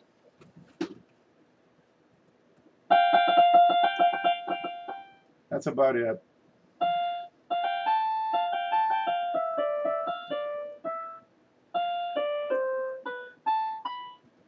Okay, good enough. Yeah, I'm not very good at this at all. But by God, I'm not going to quit, because that's my thing. I just like having fun. Everybody needs a distraction. Hey, look, I'm going to blow my nose. Stand by.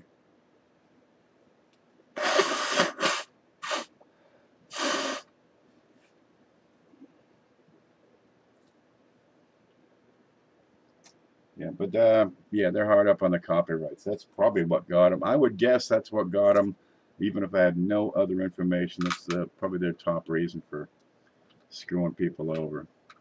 Well, he'll just start another channel and we'll go support him. Paulie had a problem, and he had the permission of the girl who wrote the song and sang the music, and she was in his chat half the time.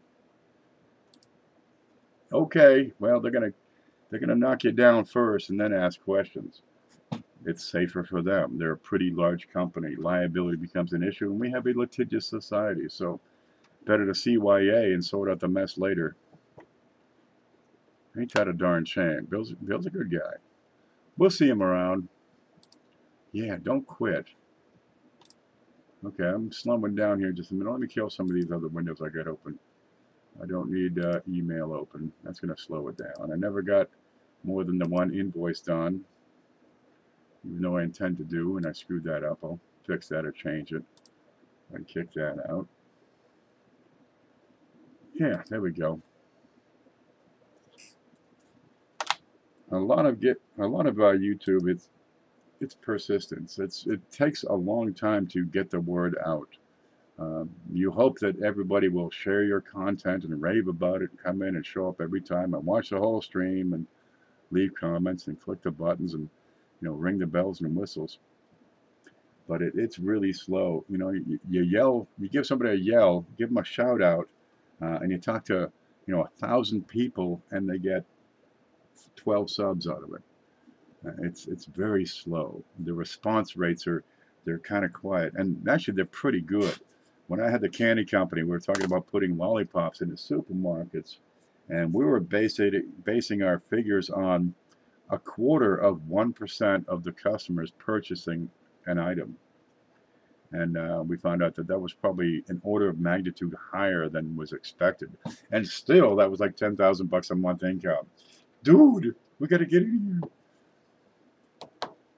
That would have been awesome. Yeah, geez, you work hard and you try and you have lots of hopes, but reality kicks in, and it can take many years to establish one of these shows. Now, I've seen other shows.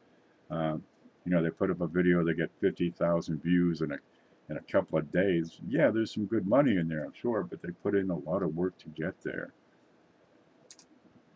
What if he's another? Well, if he's under another name, we'll find out shortly. We got the YouTuber coin community group. He'll get the word out if he's gonna. I mean, you get slapped around like that, you're gonna be pretty bummed for a little bit. Maybe he'll take a week off. Yeah, well, we ain't seen the last of no Bill J. He'll be back. Patreon seems to be a good way to make money on YouTube. It can be. What's your product? What are you offering? Are you just holding out a tin cup and hoping people drop, some change in there?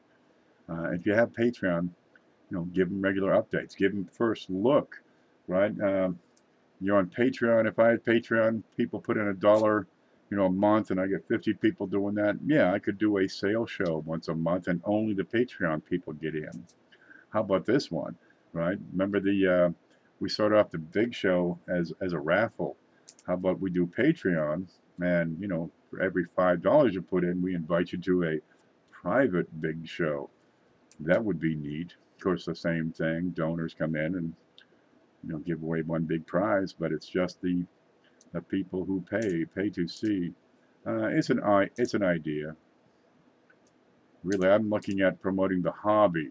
There is some level of self-interest. I do like to sell, the coins. Here you go, and make enough to pay my bills. It's nice.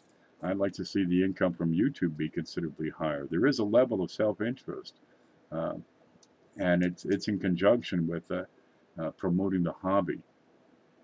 Make it all work together. Put it all together. The complete package. Really, if you can make the hobby bigger, that self-interest is going to be a whole lot easier because there's more people, and you get a bigger pie. A rising tide raises all the boats. Doesn't that make good sense? Why not?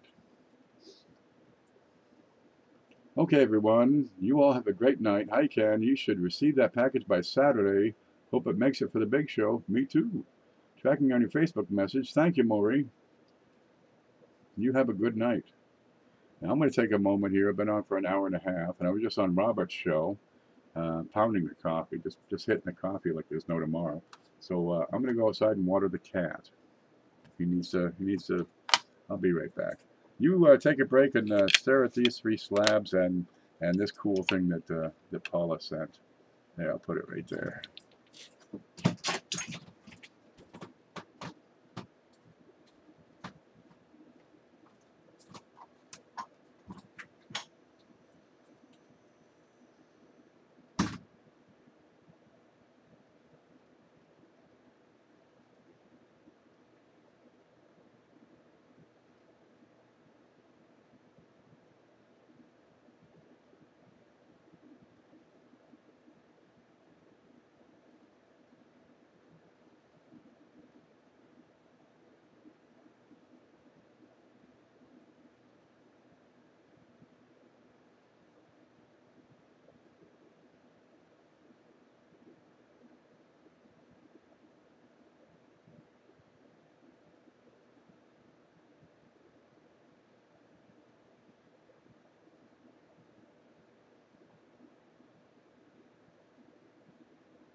Three AM here, can't sleep, but so tired.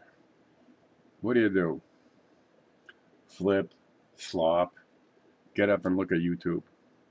Just as good. I'm working and watching. I gotta get me a job so I have more time for coins. Wouldn't it be cool?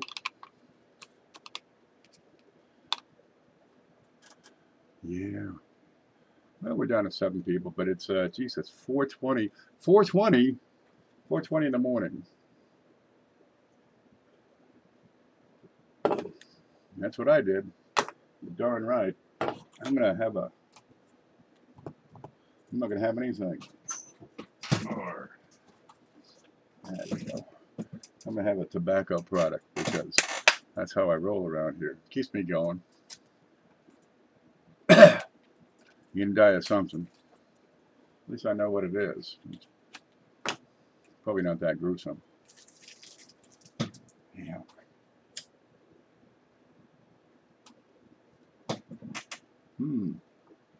But the coin hobby, yeah, you can get in just for fun. Right? You do your thing. The more you learn, the easier it is to find those really cool deals or special items. You know, you go to a coin shop and say, "Oh man, he's got $20 listed on this coin, but it's a, you know, it's got a doubled die reverse. It's a $100 coin. He's got $20 listed in it. Yeah, I'll take that one, please." And you can do that. I know one guy, all he does is hunt down 1909 VDB, double die verses and reverses, and he finds them from time to time, and you know, he triples his money. And by that I mean it costs him $250, $300 to the coin. He's going to sell it for $1,000, sometimes more. That's a nice little perk. He does that several times a year. They're out there. You just need that knowledge. You know, knowledge is key to this whole thing. I can't sleep. You need to show me those coins I screwed up on, or I may never sleep again. Okay. Where'd they go? Is it in one of these envelopes?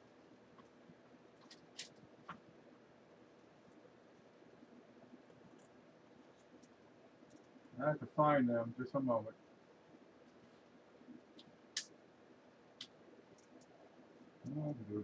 It's right here, I swear it.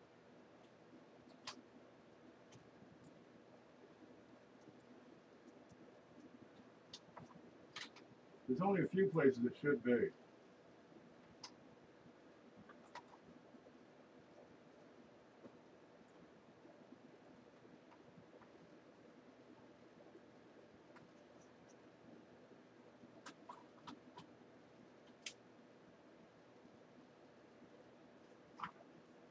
Okay, we'll go through here.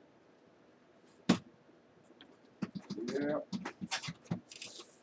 People want to see a coin, they want to see it right now, but this desk is not a right now accessible desk. 57, 72, 63. These are Maury's, I believe. And that's not it. So I have all these little cards everywhere with stuff staged. No. So I know you got to be right here because I had you right here. All right, that's. Lemon sent some new stuff.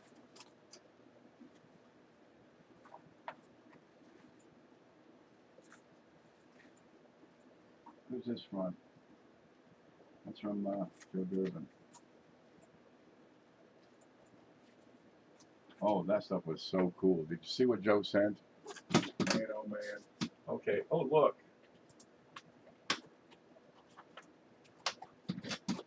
This one says Paula Bloom. Bloom. It says Paula. Okay. So we go in here. Let's find it. And reverse D land. 57D. Thanks, Ken. Is this them? Okay, 42D RPM. I think that's one of them. 58D RPM.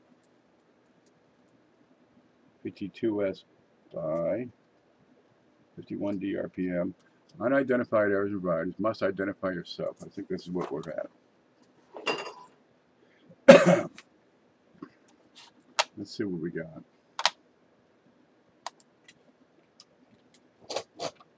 Okay, 1942D RPM. I think this one was questionable. I wrote a note on it. Let's find it. It's a buy. 45D. We'll keep that one out handy. Oh, let's see. English shilling. That one was cool. Yeah. I don't think these made it to the package. Oh, yeah. Look at this. Did you see this? She keeps sending these. She must have like a barrel of them. It's another one of those Hong Kong nickels. They're really cool coins. Her head is kind of squarish, I think, on this. It's the way the crown fits, I think. But look at the color on that. It's wonderful. Okay, let's see. There's a girl with a head. There's a guy's head. The little thing. 58D Woody. Green card. 45D. Okay, it's probably one of these. Let's get in here and take a look. Scope it. We have here a coin that says RPM. There we go. Now, I had some weird stuff going on. Oh no, this is an RPM. This is a really fine, close. If you pick this out as an RPM, you have a keen eye. This is tough to do with this microscope, and I'm going to zoom in all the way. Now, which RPM? That's the trick on this. Can you see it, folks? You tell me when you can see it. You're looking for a tiny, and I mean tiny, bit of metal coming out right down here about 4 o'clock. And it is really tiny. And that's what you're looking for, is extra metal. It can be just, I mean, a dot. Right? You ever see the spy shows? They got a micro dot they're talking about. That's almost what this is like. And it is very tough to see. This is an RPM, all right. But, gosh, I wouldn't have seen this. I think I labeled them. I have some here labeled. I might have 2 loose on the desk. And that's the 2 that were questionable. But yeah, we'll get these in. There you go. You can see it here. And it's like the D is repunched right beside the D and just shifted over a little bit. That's going to be hard. Stop moving. So I got this at an angle so I can move it through the plane of focus. Okay, that one's just, it's tough to see using what I've got, but it's there. That's an RPM. I don't have the equipment to show that one. It's just not going to happen. Some of these are darn hard. Okay, next one. I've got a 1945 listed as 1mm001. And that nomenclature is copper coins. So it says 1mm. So we're going to look at the mint mark. 1mm would be a repunched mint mark. Oh, clear as a day. Clear as a day. See that right above the D? A secondary D. Now it doesn't look like that line at the top goes all the way over because the metal kind of starts to slope downward and flow and, you know, just feather into the rest of the field. That's what an RPM looks like. And 1 mm, yeah, number 1. Now Paula's getting good. She's got a couple of new varieties that she discovered herself. That's what that is, all right. Let's get that back in the right package. 58D is next on top.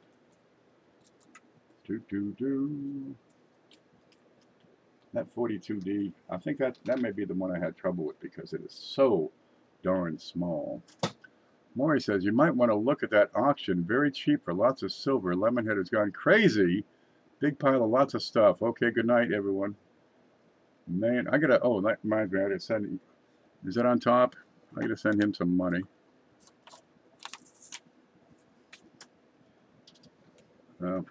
He'll send me a bill if I don't pay lemon. Yeah, that's 65. I just had to have that. Okay, 1958 RPM. Now some of these RPMs can be so darn small. They are tough to see. Was this one? I was looking at the lower serif, right, trying to see if there was a split in that lower serif and having trouble detecting it. I'm having a real hard time just pointing at it. Okay, so here's where camera skills come in handy. You got to twist it, tilt it, bend it, move it up and down, change the light, remove the light, bring in a light from an outside source.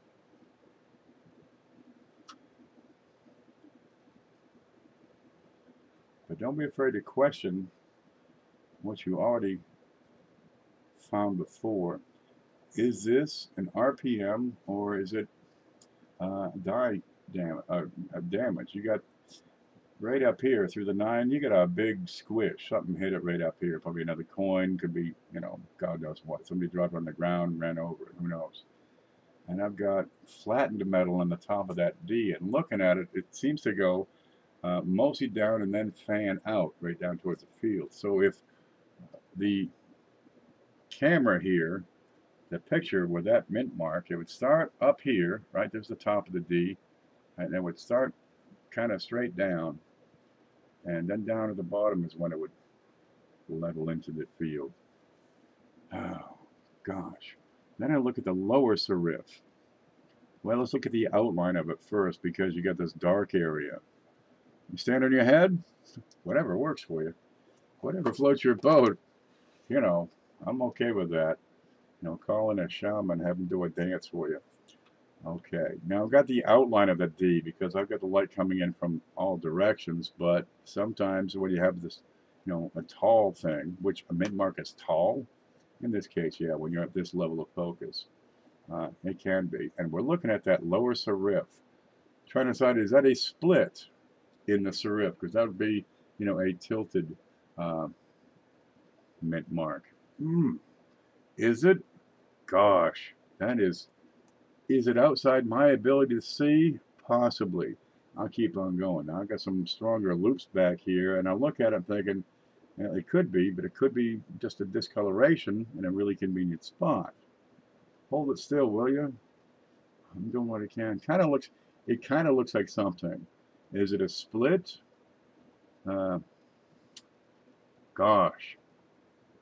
Should pick this out. You got better eyesight than I do, baby. I need more carrots, less coffee. Stop huffing gasoline. Pick a better day to stop taking LSD. All right, 1951 RPM. Let's have a look at that one. Some of these are so darn tough.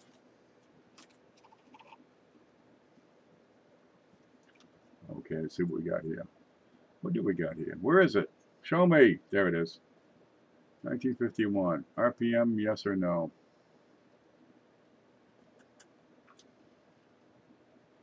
You get a static image, and they're pretty good. You get a good close-up on a static image. It can still be tricky and tough.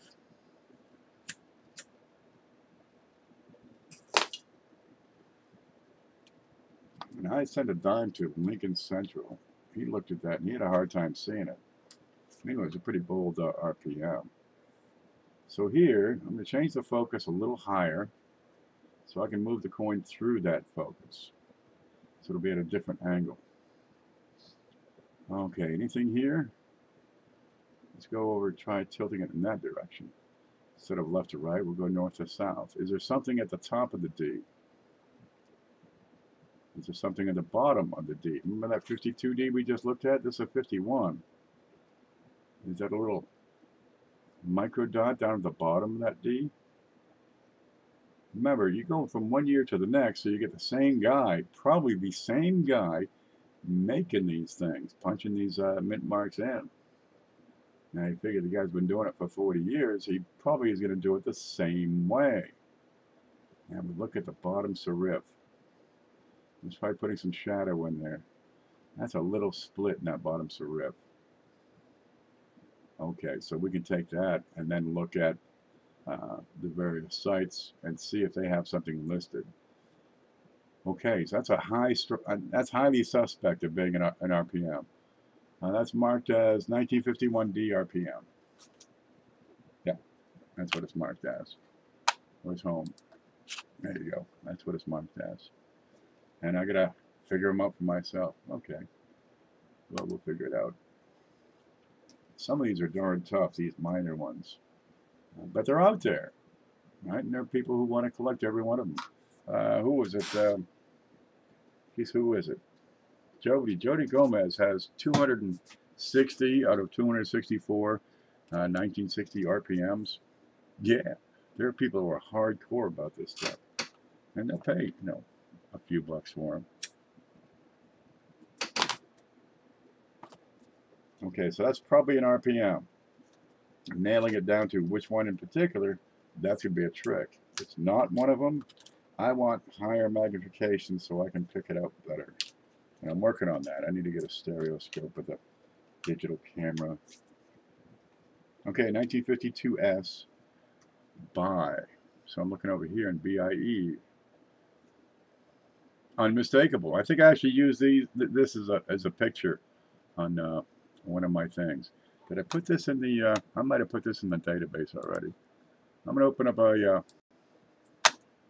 going to open one up here. Your site, right there. I might have put that in the database.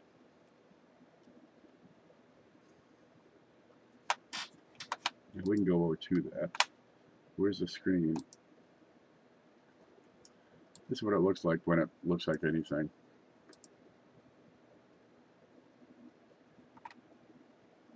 Doesn't look like anything yet. What's this? What is this foolishness?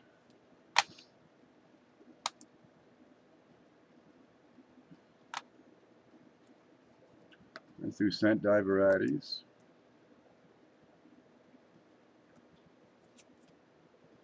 $1952S. There's 1952. Are we red line yet? No, we're yellow line. It's been fun going to try to sleep again. Take care, good. Take it easy, baby. There it is, 1952S. Die chip. Look at it. Look at it. Submitted by Paula Bloom. So, let's see. Where's this? Come over here, put it on. You can see here, this is the picture on the database I took a while ago, and here's the scope. Ready? Same darn thing. Yeah. So, that's a die chip. Cuts on coins listed as LDB4, right? 1 would be over here. 2 is between LI. 3 is IB. 4 is BIE. They call it LDB4, 1952S, number 1. And the 4FH plus is a designation, meaning it's the full sausage, full height. Okay, vernacular, BIE. And there it is. I call it SCHP, right? Standard database chip number 1.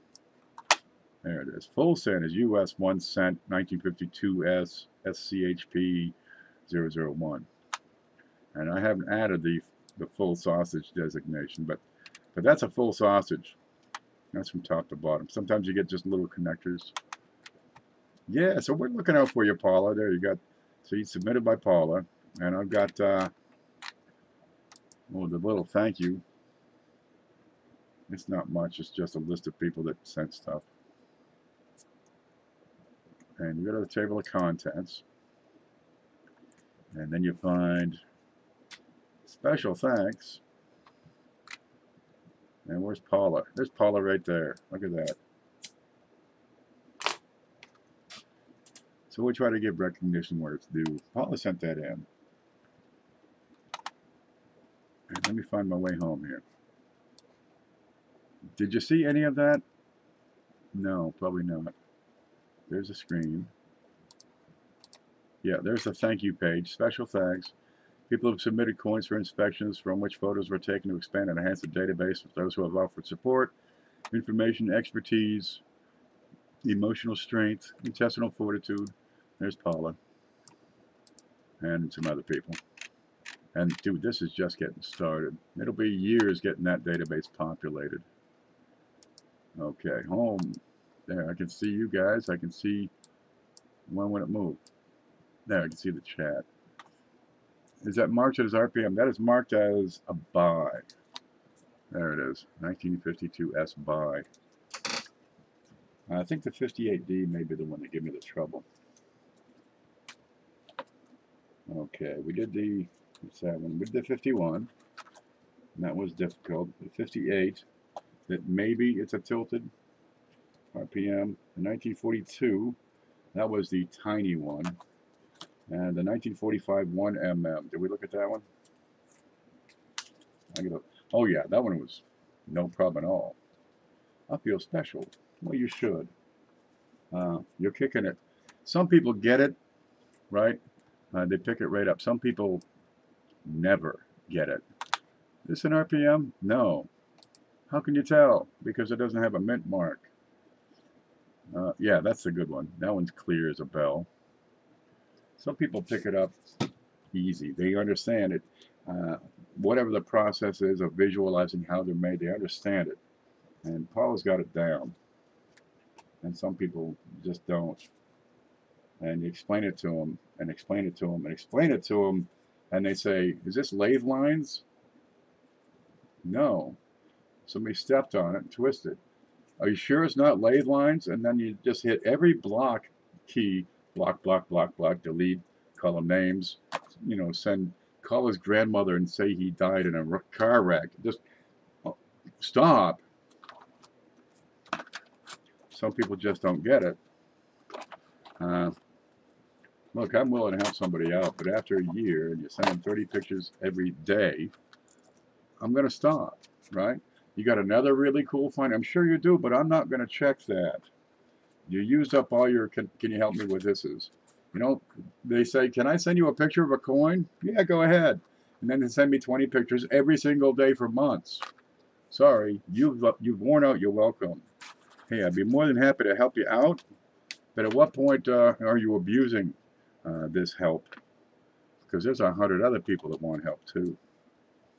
Oh yeah, remember this? We went through this. There's the guy with the hat.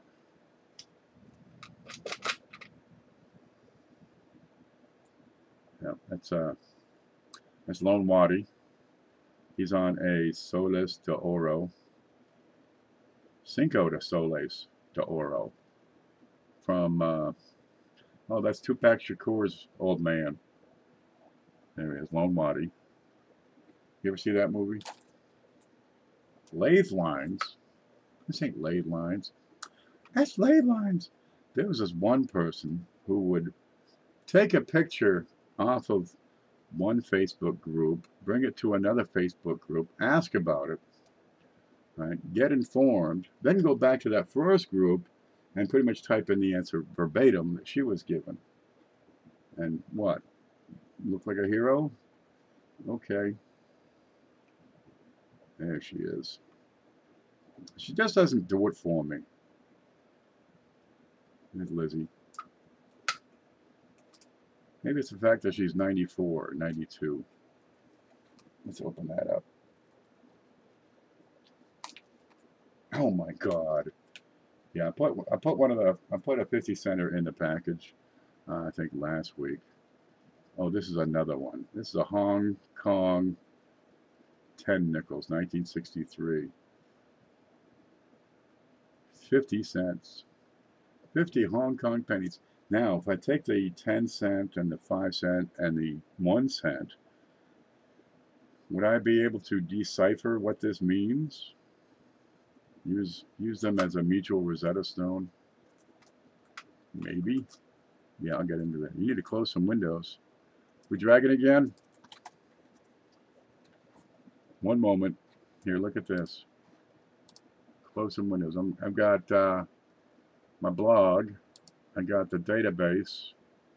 And I got the video directory running. Nothing else is running. got no dropped frames. I'm doing everything right over here that I can do right. Now, I could Google what it means. Take a picture of it, do a search. You know, you could do that with some stuff. Knuckleheads who can't. There's some knuckleheads out there. That's right. I don't know how my phone works. Oh yeah, Trinidad and Tobago. We can't see it. Little thing. That's 10 cents from Trinidad and Trinidad. Yep. See, I had this over here because I had just gone through it and didn't get to my stack over there for this week's show. Here, here's a 6 King George. Let's see if we can see that. USB scope. Here, there's the 6th King George.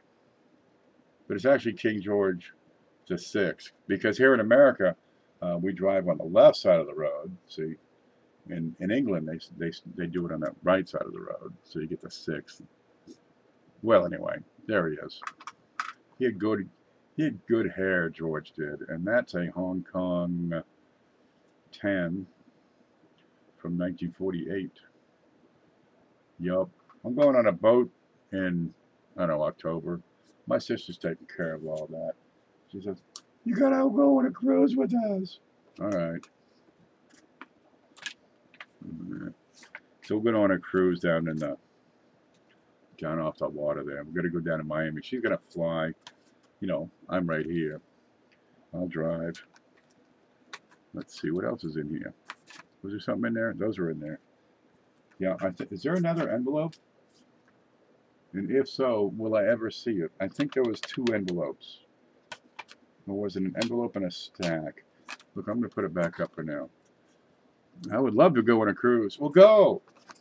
I don't know what it costs. It's like $250 a night or something like that. Plus, you got to get down to the shore. The cruise ain't so bad. The airfare to the shore, that's the bear. But, you know, Bahama, Bermuda, that sort of thing.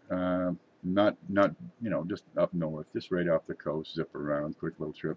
But I got to get off the boat or send somebody off the boat and get a, you know, can I get a box of pennies, please? So I can get nothing but, you know, pigs and seashells. Yeah, I'll get $1 a piece of those things. You kidding? It'll be awesome. Or put one in every show or something. Maybe I can get like dimes and quarters. God knows what else. Do some foreign coin roll hunting, some island coin roll hunting. It'll be fun. But I'll probably be offline for a few days. Let me put that in the box, because that goes with it. Yeah, 51, I ain't been on a cruise yet. My brother's been to like Cancun and stuff. My sister goes to Cancun every now and then. They went to Vegas, my sister, my older sister. They got married again. What for? Because we love each other. How do you tell? Well, anyway, they got married and by an Elvis lookalike. You know, they got the re-Elvises. Yeah, Elvis married him. Hey, what the hell? When in Vegas, whatever. It don't matter. Have fun. Yeah. That's nuts. Yeah, there's a guy who dresses up like Elvis, right? And he'll marry you. It's like, you know, $20. Here you go. They got like 3 people over here that serve as witnesses, but they're already married, so it's just, you know, it's a photographic event thing.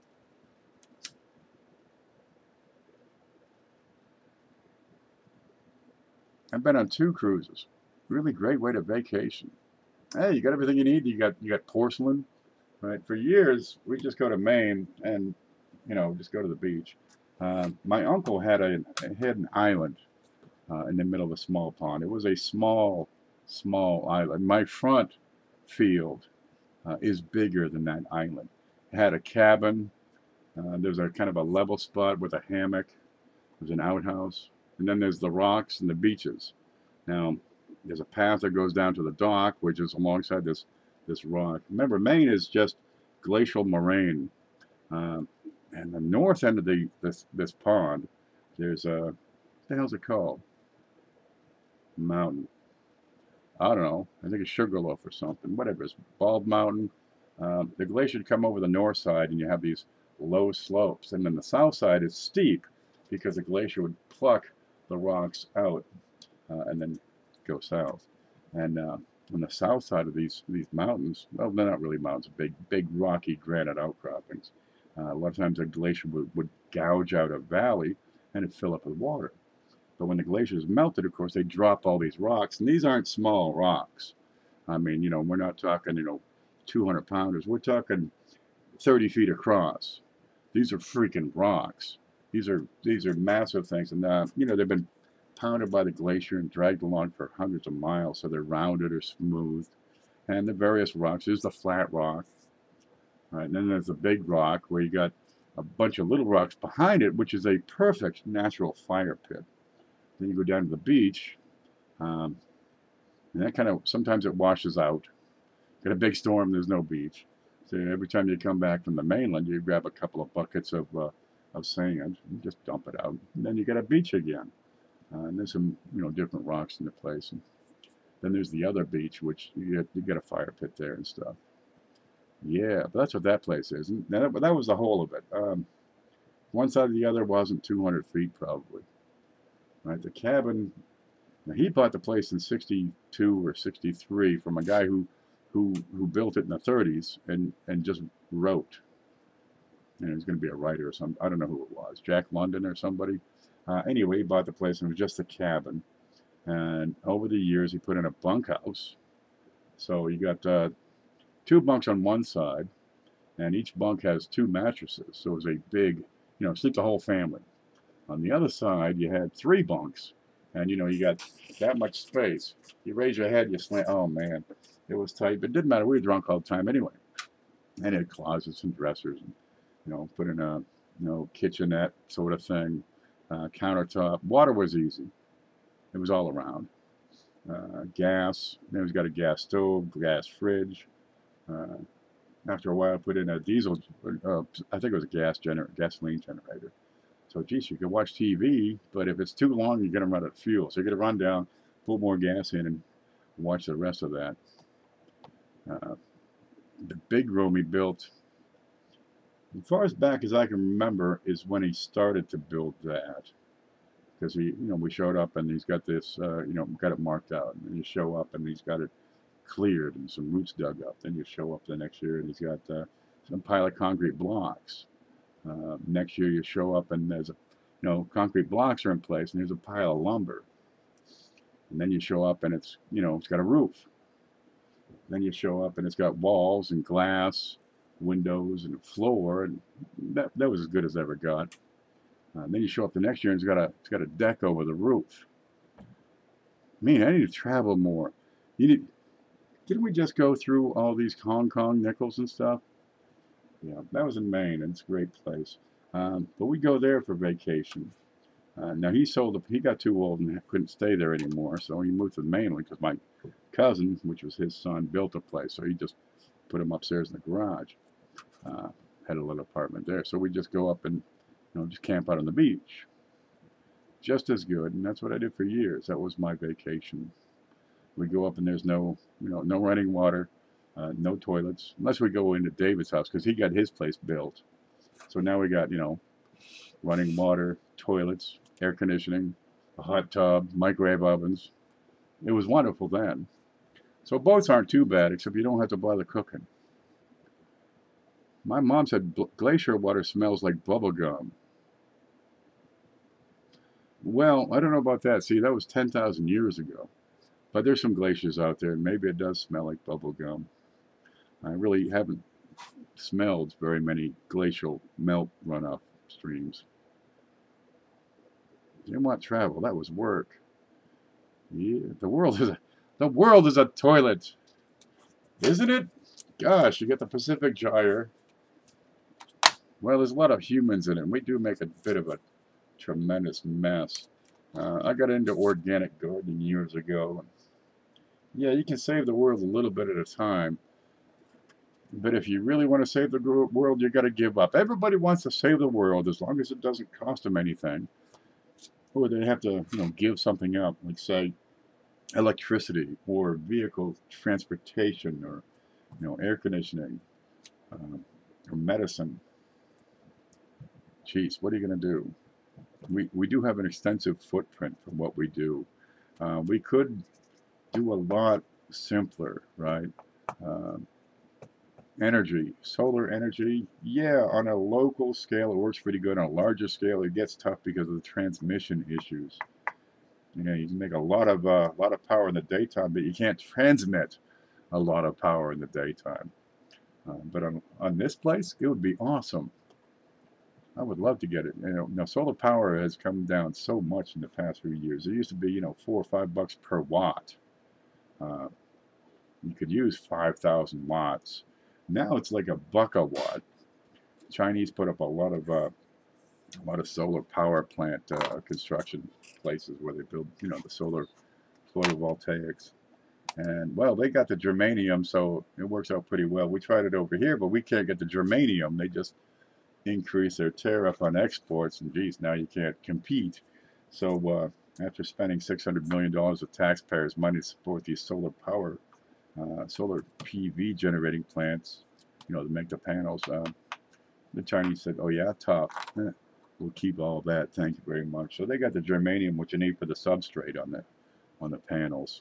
That's what's going to, allow the flow of electrons. And well, they make them, and they make a lot of them, and they make a lot of them without a whole lot of labor costs. So we'll take advantage of cheap foreign labor with no safeties in place and let them suffer and die, and we can get cheap solar power for our homes. But even if you do it, you still got to have a storage device, so you need the batteries. Okay, well, Tesla's got that new thing you hang on the wall. It's pretty and all, but I think it's terrifically overpriced. You can just get some Exide batteries and keep an eye on them. And what do you need there? A shed? No problem at all.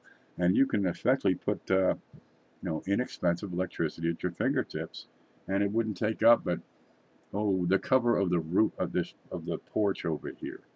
What are you talking there? 12 by no, I don't know, 12 by 12, 12 by 16, and all the power you can stand. Now you got to get off the grid, because otherwise you're going to pay the grid. Now, if you generate extra power, that's all well and good. But if the grid goes down, you have to go down too if you're grid tied. Otherwise, you're just charging the line that this guy's working on. If you're plugged in, you're going to zap some guy 5 miles up the road. So you got to go off an independent system. I like to get at least a well on independent electricity. And when you're talking $300-400, and that would be done. That'd be nice. No power, I can still flush. That'd be wonderful. Get a little more power, I can run a couple of lights, maybe a refrigerator. When I had the house in town, after a tree fell on it, of course it ripped the power, right off the weatherhead. Just screwed it up. There was no getting the power restored without bringing the electricity back up to code. That was the whole goddamn problem we had with the litigation. House is out of code. We can't hook it back up because the weatherhead has been destroyed. Well, they didn't quite see it that way. Fuck them. So I ran a power cord from my neighbor's house, and I was limited to that because first off, it was a 15 amp breaker, but it was only a 12 gauge wire we're using. So I had about 12 amps I could probably use. If it was really cold, I could probably get a little more out of there, which is good because that's when I run the heat. And you can get by on 15 amps of service. My grandmother did it. Of course, she had two circuits. Wind power is good. You got to get high for that. No, not that kind of high. You got to go up. You need some vertical height. Once you get above 30 feet, you start getting access to better breezes. This place is great. In the summertime, there's not a whole lot of wind unless it's a storm. But spring and fall, all kinds of power. You can set up a wind turbine. You're talking for $1,000. And when that thing gets to spinning hard, baby, your lights are going to burn out. You can get a lot of power. And there's one lady, she and her husband, they had a combo, solar and one wind turbine. They wanted to get another one because, man, it was always blowing up there. They were up on a hill. Yeah, she showed me around the whole darn thing. It's real simple. You get the solar panels on the roof and the turbine outside, and they both come in to feed the batteries. They go through what the hell you call it, that battery thingy. It charges the batteries. It's a controller for the batteries. charges it. Then you just, you know, hook them up in series, and you have the output side, so you have an inverter, and it'll take DC and convert it to AC. And I think they spent I don't know, $8,000 to $10,000 on the whole darn thing. They're off grid. They got all the heat with the wood stove. Okay, they can cook on the wood stove too. They don't have, you know, 220 dryer. It's a piece of rope, works great. I got one out back. Stove, I think they had a gas stove. Yeah, that's a good combination. Don't need the 220. Air conditioner in New York, open the window. You'll be okay. Put a fan in the window. And that's, you know, that's the bulk of your everything's 110. You can make it work. No problem at all. You want 220, you need a more powerful inverter, another few $100. And it's going to drain the batteries faster, so you want more battery capacity. All right, well, those X-sides are $600 a piece. You know, you need 6 to 8 of them. I could probably get away with 4 to 6, probably 4. And if I had that, it would be probably more power than I had living in that house in town when I, you know, was stuck with at 15 amps. But for the most part, I light, maybe one in the other room. When I go in there, I run a refrigerator, an alarm clock, right. Get rid of the water heater, get rid of the stove, get rid of the air conditioner. I'm all on 110. Computer, laptop, fan. I can even put in a window air conditioner unit. If I want to heat the place, a little space heater would work. I got 2 wood stoves out in the garage. If I couldn't enclose this front porch, you know, I'd have to move the stairs. But they're rotted out anyway, so that's no problem. Just enclose it, put the hole in the roof. I got the piece that goes through the roof. You know, you gotta have a double insulated jacket on the extension going through the roof. Yeah, and I could heat this place just on the wood that falls each year. I mean, you know, there's always a couple of trees that are going to come down. No problem at all. There's always somebody around here, a tree come down. Can you cut my tree? And I just call somebody else and say, hey, man, I'll cook dinner for you. Cut that tree, bring the firewood up. That's a lot of work. But you can do solar thermal. Solar thermal has a huge amount of untapped potential. You can heat your house easily. Heat your hot water, no problem at all. Back in the house in town, I had 500 feet of black tubing on the driveway, right in the concrete pad, and I took it off the hose, ran it through the tubing, and then plugged it into the hot water line right under where the washer, because it was right there at the corner. And so as long as the water was running, it would flow through that tube in the bright sunlight, go into the hot water pipe, and I had hot water as long as the sun was shining. I'd come up above the trees about 10 o'clock, an hour later, it's hot. And about 4 o'clock, it goes down. So from 11 to 4 every day, I had unlimited hot water. Unlimited. You open the tap and let it run. And it would be 120 to 140 degrees. Save the people. The world will take care of itself. You can save one at a time. That's as much as I can do. That's a bumper sticker. That's a t-shirt. Save the people. Buy coins. Save the coins. The people will take care of themselves. Yep. But if you did all this renewable stuff, solar, thermal, locally generated electricity, even if you share it with several people, right, you can put together a pretty powerful system with a small neighborhood co-op. I mean, really powerful system. And just share the power amongst yourselves. And it becomes more affordable that way. You get off the fossil fuels, because they're not doing anything for the economy. They're certainly not doing anything for global relations. Geez, we got to cater to these people over there because they have something we need. All right. How about their government collapses like in Venezuela, and now you can't even get the stuff because everybody's out of work. All right, because their money's no good, because their politicians are crooked. Hey, we could go local and take care of so much of our electrical needs. Now, the liquid fuel you need for the automobiles, that gets a little trickier. Reduce the amount you have to drive.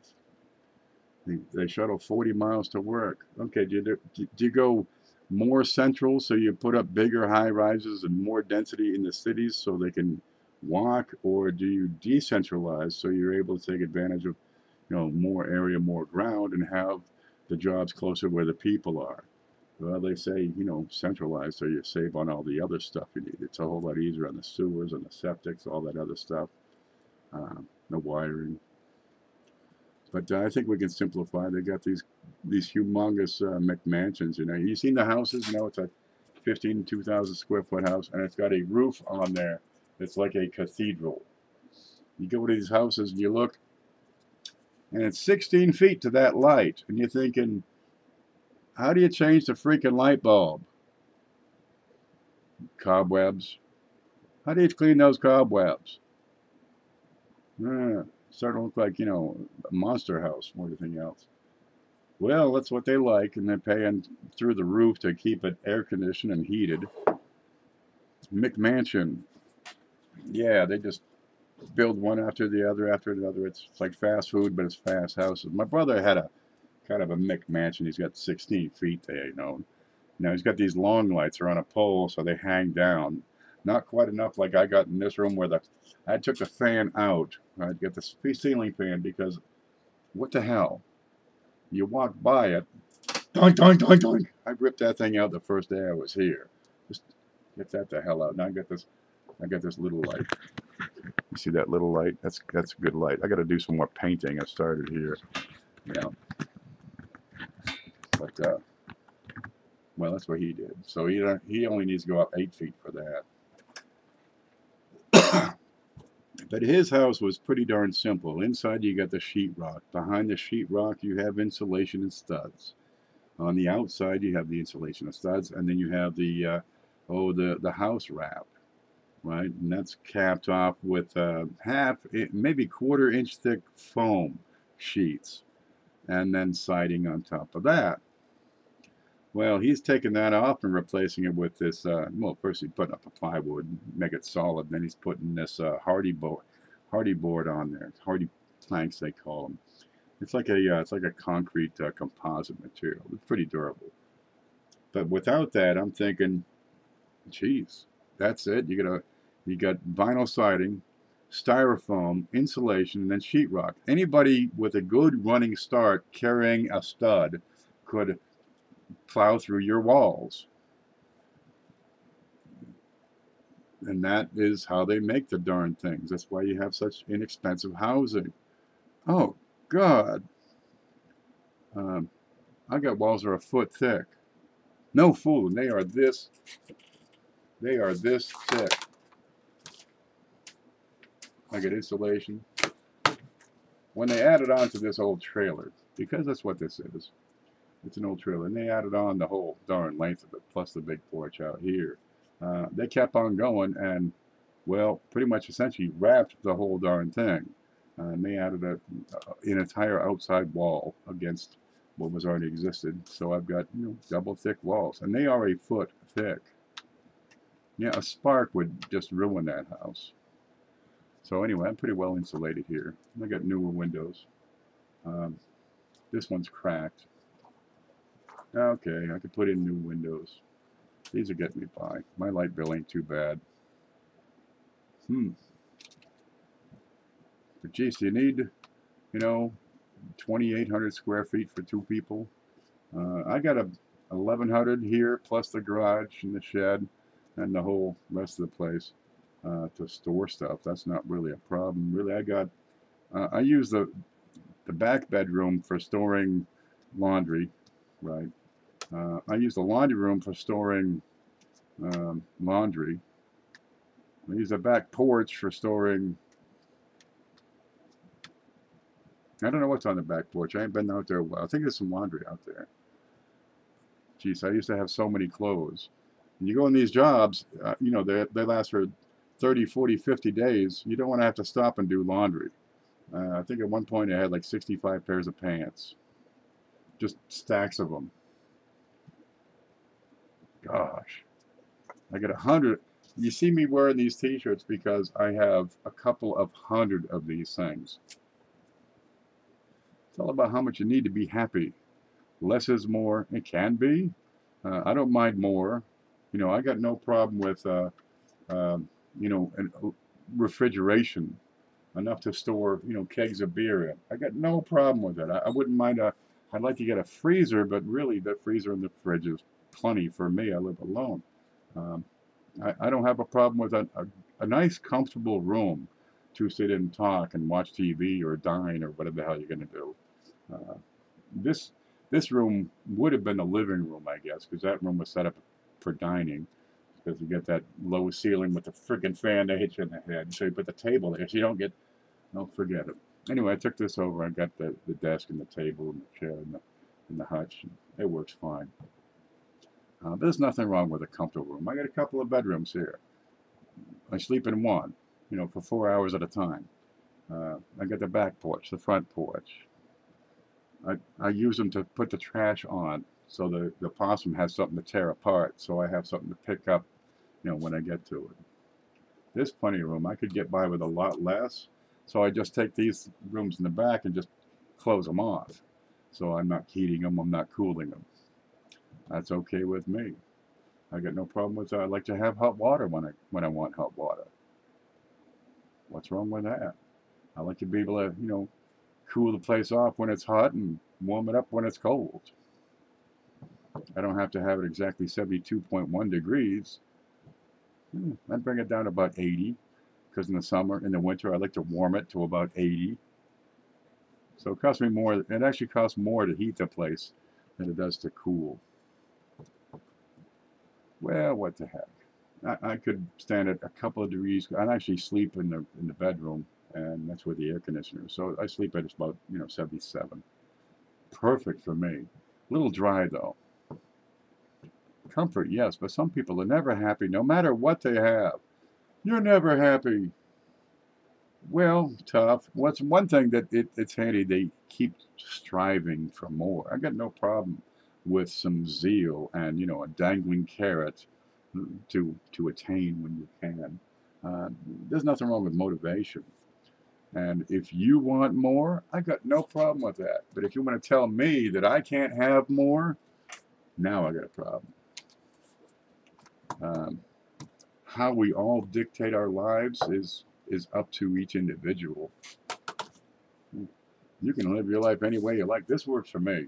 I could use a housekeeper and a maid and well, probably a whole crew of French maids in those little outfits they got. I can cook, but geez, I've had a housekeeper before. It's so nice. You come home, the place is clean, the dishes are clean. You know, all I can do is just go straight ahead and make a mess of it. My last housekeeper, I guess her husband thought she was just too darn sexy to be left here alone with me. So he kept her 400 pounds at home. And she did a good job. But she was safe, if you know what I mean. She was safe from me. You know, people get these big ass vehicles, right? You can get away with a smart car. No, that's not me. I like the truck. Boy, I do like that truck. I like the big, giant, comfortable cars, and I like a truck. And I got a little pickup truck, and I got the Beast. Which one's good? The little one gets me by just fine. You know, run to the store, run to town. I'm fine. The big truck, yeah. If I need to move this house up a 4,000-foot mountain, I got that big truck, and it'll do that. Everybody has their own taste. Now, if that big truck we're getting 6 miles per gallon, that'd be an issue. But geez, that thing's diesel and it gets 20. Carrying a full load with a trailer proved it. That is an awesome big fat truck. The little one gets about 22, 23. Still pretty darn good. I know a guy's got one of those Suburbans, you know, 6 doors. There's nothing in it. It burns 2 gallons per mile. All right, or the Hummers, you know, they get 6 miles a gallon or whatever. Really, if you're not getting 20 miles to the gallon, you're just burning it up. Well, you're paying for it. You're not doing much in the environment. At what point do I say, you know, you can do better? He's paying for it. He's paying the taxes for it. Is he doing something about the carbon footprint? He's adding to it. That's what he's doing. Maybe he's got a land he can plant trees.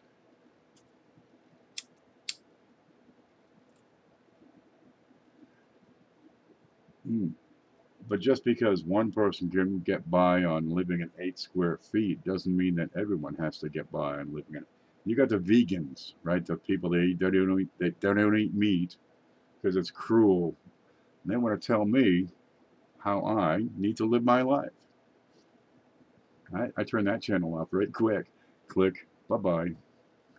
No. I'll eat whatever I want to eat. You can eat whatever you want to eat. And I'm not going to tell you that what you're eating is wrong or poison or stupid or cruel or cold or harsh. There's a, eat what you want. You like to eat broiled carrots like a hot dog? Dude, whatever floats your boat. I'll take a piece of a pig. We ran through a grinder while I was still alive, set the rest of the animal free, and ate his leg while he watched. I'm comfortable with that. Right? Put some grease on there, put some mayonnaise, just slather it. Man, that's a good leg, pig. Tomorrow we'll coming back for your other leg. Yep. One day we're going to turn you into bacon. I got no problem with that. None. Man, I know a guy he drives around, he sees an animal dead in the road, he's going to stop and pick it up. Give it a sniff. That's still good.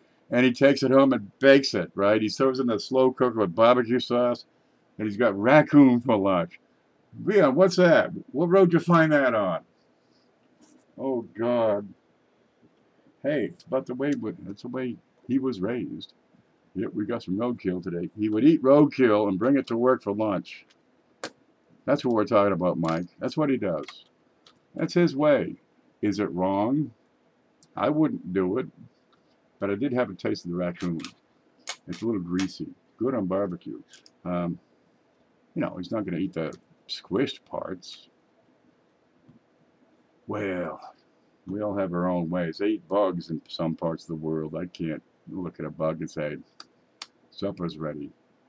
I want to see something cute walking peacefully through a valley and dropped with a 30-30, with just right now, so it's tender. I got no problem with that. You got a problem with it? Don't eat it. That's simple enough. But tell me I'm wrong because of your beliefs, that doesn't really inspire me.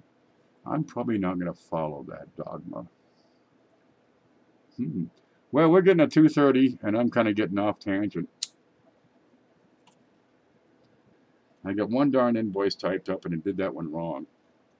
So this is a partial failure, but at least I got to talk for 3 hours.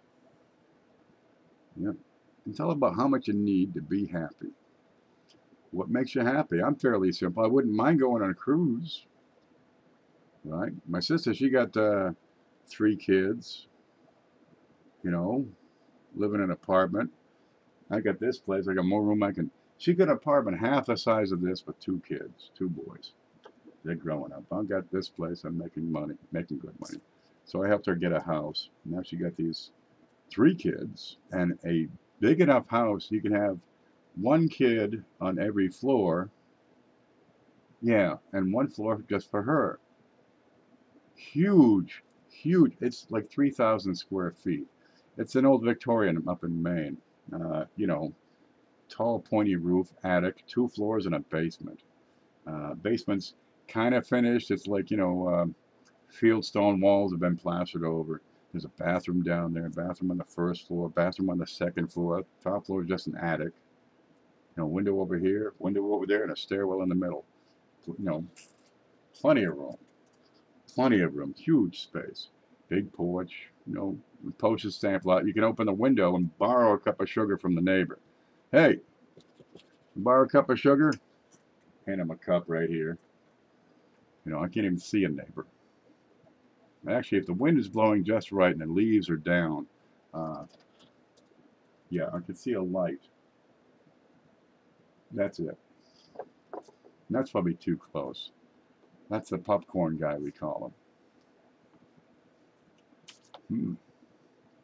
But other people have different lifestyles. Maybe you have to have a room just for your clothes. I got 2 rooms just for my clothes. It doesn't mean they're they're ordered. It's just kind of heaped up. And in the back room, they're kind of folded and stacked up in piles. You know, here's pants, here's t-shirts. I get a bin. It's just socks, and they don't match, right? Because all I got is white socks. So I just grab any 2 socks. And that's good enough. I don't wear socks anyway, so they're not getting any younger. Yeah. Oh well, they served their purpose when they served it. How much do you need? Do you need the appliances? Do you need a refrigerator? Handy. Stove? Sure. Dishwasher? I need to put one in. A water heater? Pretty handy. You can go off grid, and they're effective and a whole lot cheaper. Do you need the ice maker?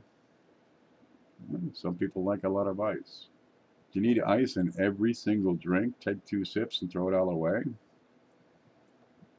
I think you're being wasteful. That's up to you, though.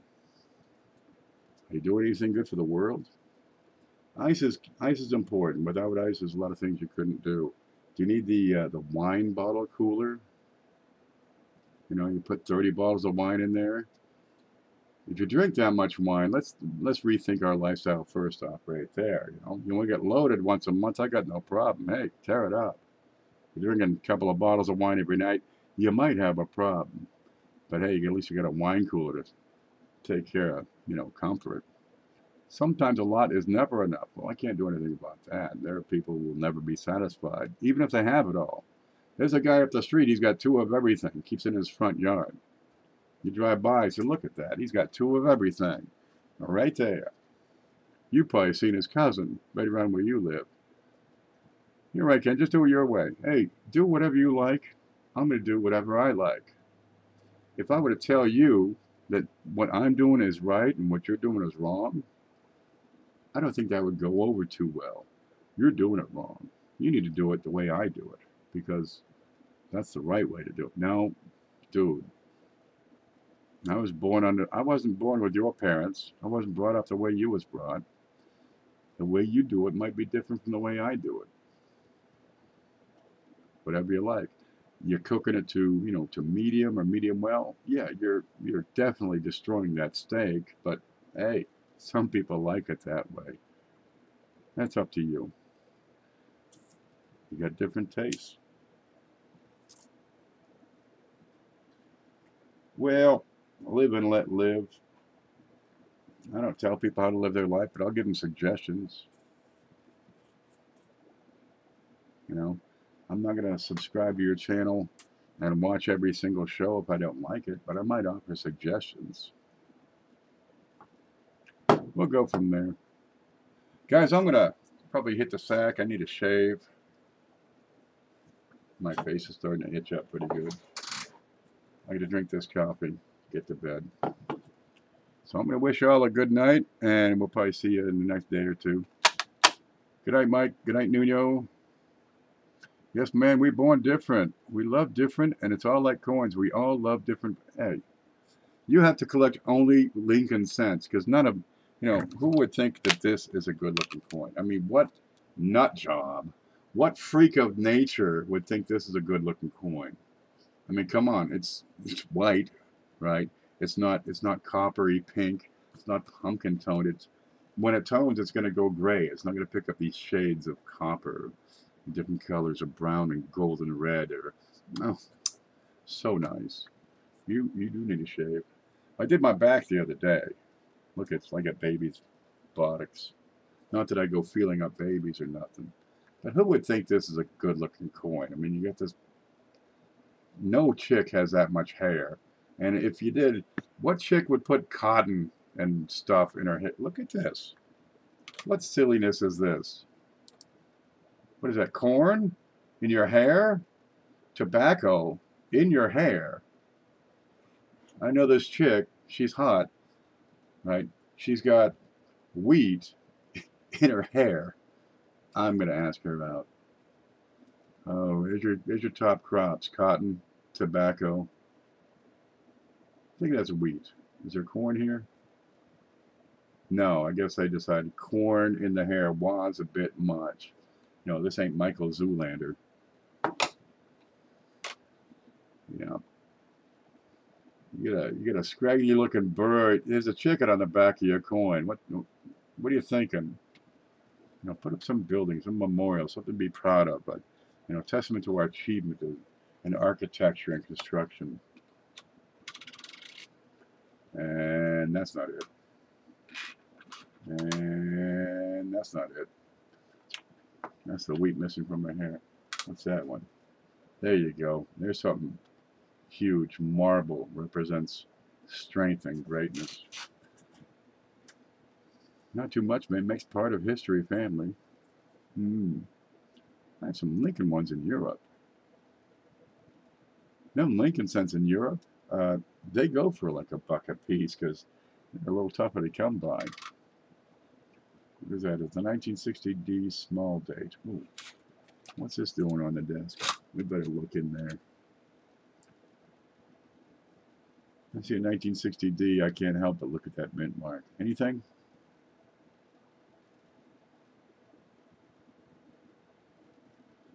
That looks fairly normal. I'm going to look at the ends of that. Syrups on that D. Maybe something picking out the front. I'm getting tired, so I can't see nothing. And dimes and quarters and halves. Sentiment. Muffin. On her head.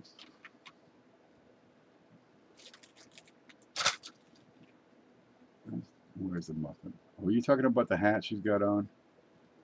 Muffin. It's actually a Phrygia cap. See the way it's just a cheap cloth, leathery cap, pointed forward. Yeah, that's not a muffin. That's a Phrygia cap, which is a symbol of republic. It's not a crown. Where'd that dime go?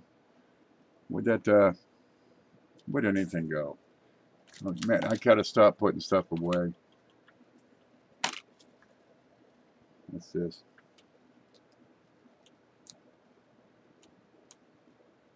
There. Here, crown, you are the subject of the realm. Phrygia cap, you are a free republic. That's what that is. Yeah, that goes back a couple of hundred years too. That's a piece of history.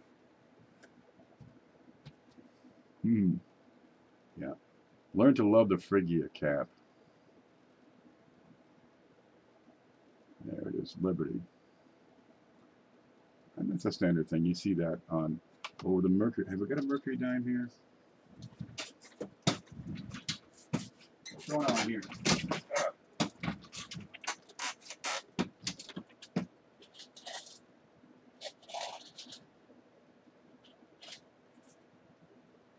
I had one on the table.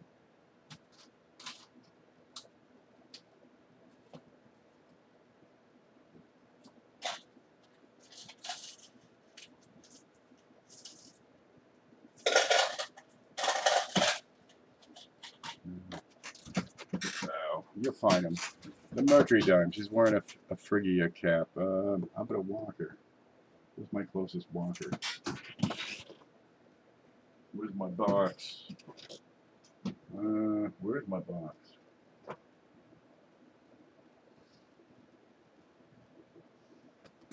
It's gone. How could it go? It's this big. What's this? Oh yeah, I emptied it. What I emptied it to? I will never know. Walking Liberty $50, Phrygia cap. Morgan dollar, Phrygia cap. The old, early coins, right? The pole. You got a cap and a pole. It's a Phrygia cap. Maybe I'm just hungry. Next to the leaves, looks like a muffin. Where did that go? Cotton. Cotton. Right? 1880, 1870s. What are your leading tobacco? What are your leading agricultural products? Wheat, cotton, tobacco, and corn. That's cotton. Muffin. All that to explain a muffin. No, that's cotton. Yeah, forget all that other stuff. That was something different. Yep, there it is. That's what it looks like. We went to, you go to Georgia, not too far from up here, in the fall, and it looks like it's snowing. There's so much cotton in the air. That's what it is. And you get these fields, and they've been, you know, obliterated because machines have gone through picking the cotton up. And there's always little wisps left on the left, and it's just, you know, cotton. Little white fibers that grow out of a plant. That's what it looks like. Yep. And they put it through a gin. Invented the cotton gin. Do you know what a cotton gin is?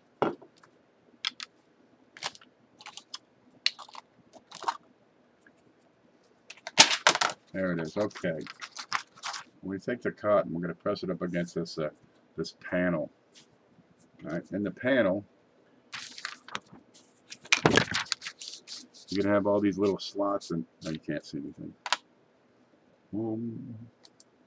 There you go. You can have all these little slots, just long rectangular slots, not very wide. All right. Real simple, real simple. And your cotton is pushed up against this panel. Now it's on the other side of the panel. Here's your big bunch of cotton, right? Looks like that. There's your panel, and it's being pushed up. And there's your slots, right? And on the other side of the slot, you got, well, it's like a saw. You get a big disc, right? Spins, and it's got all these little hooks, and they're just little hooks, right? And they reach through the little slot and just grab a little bit of cotton and pull it through. And it does it over and over and over again. You follow me? But the slots are too small for the cotton seeds to fit through.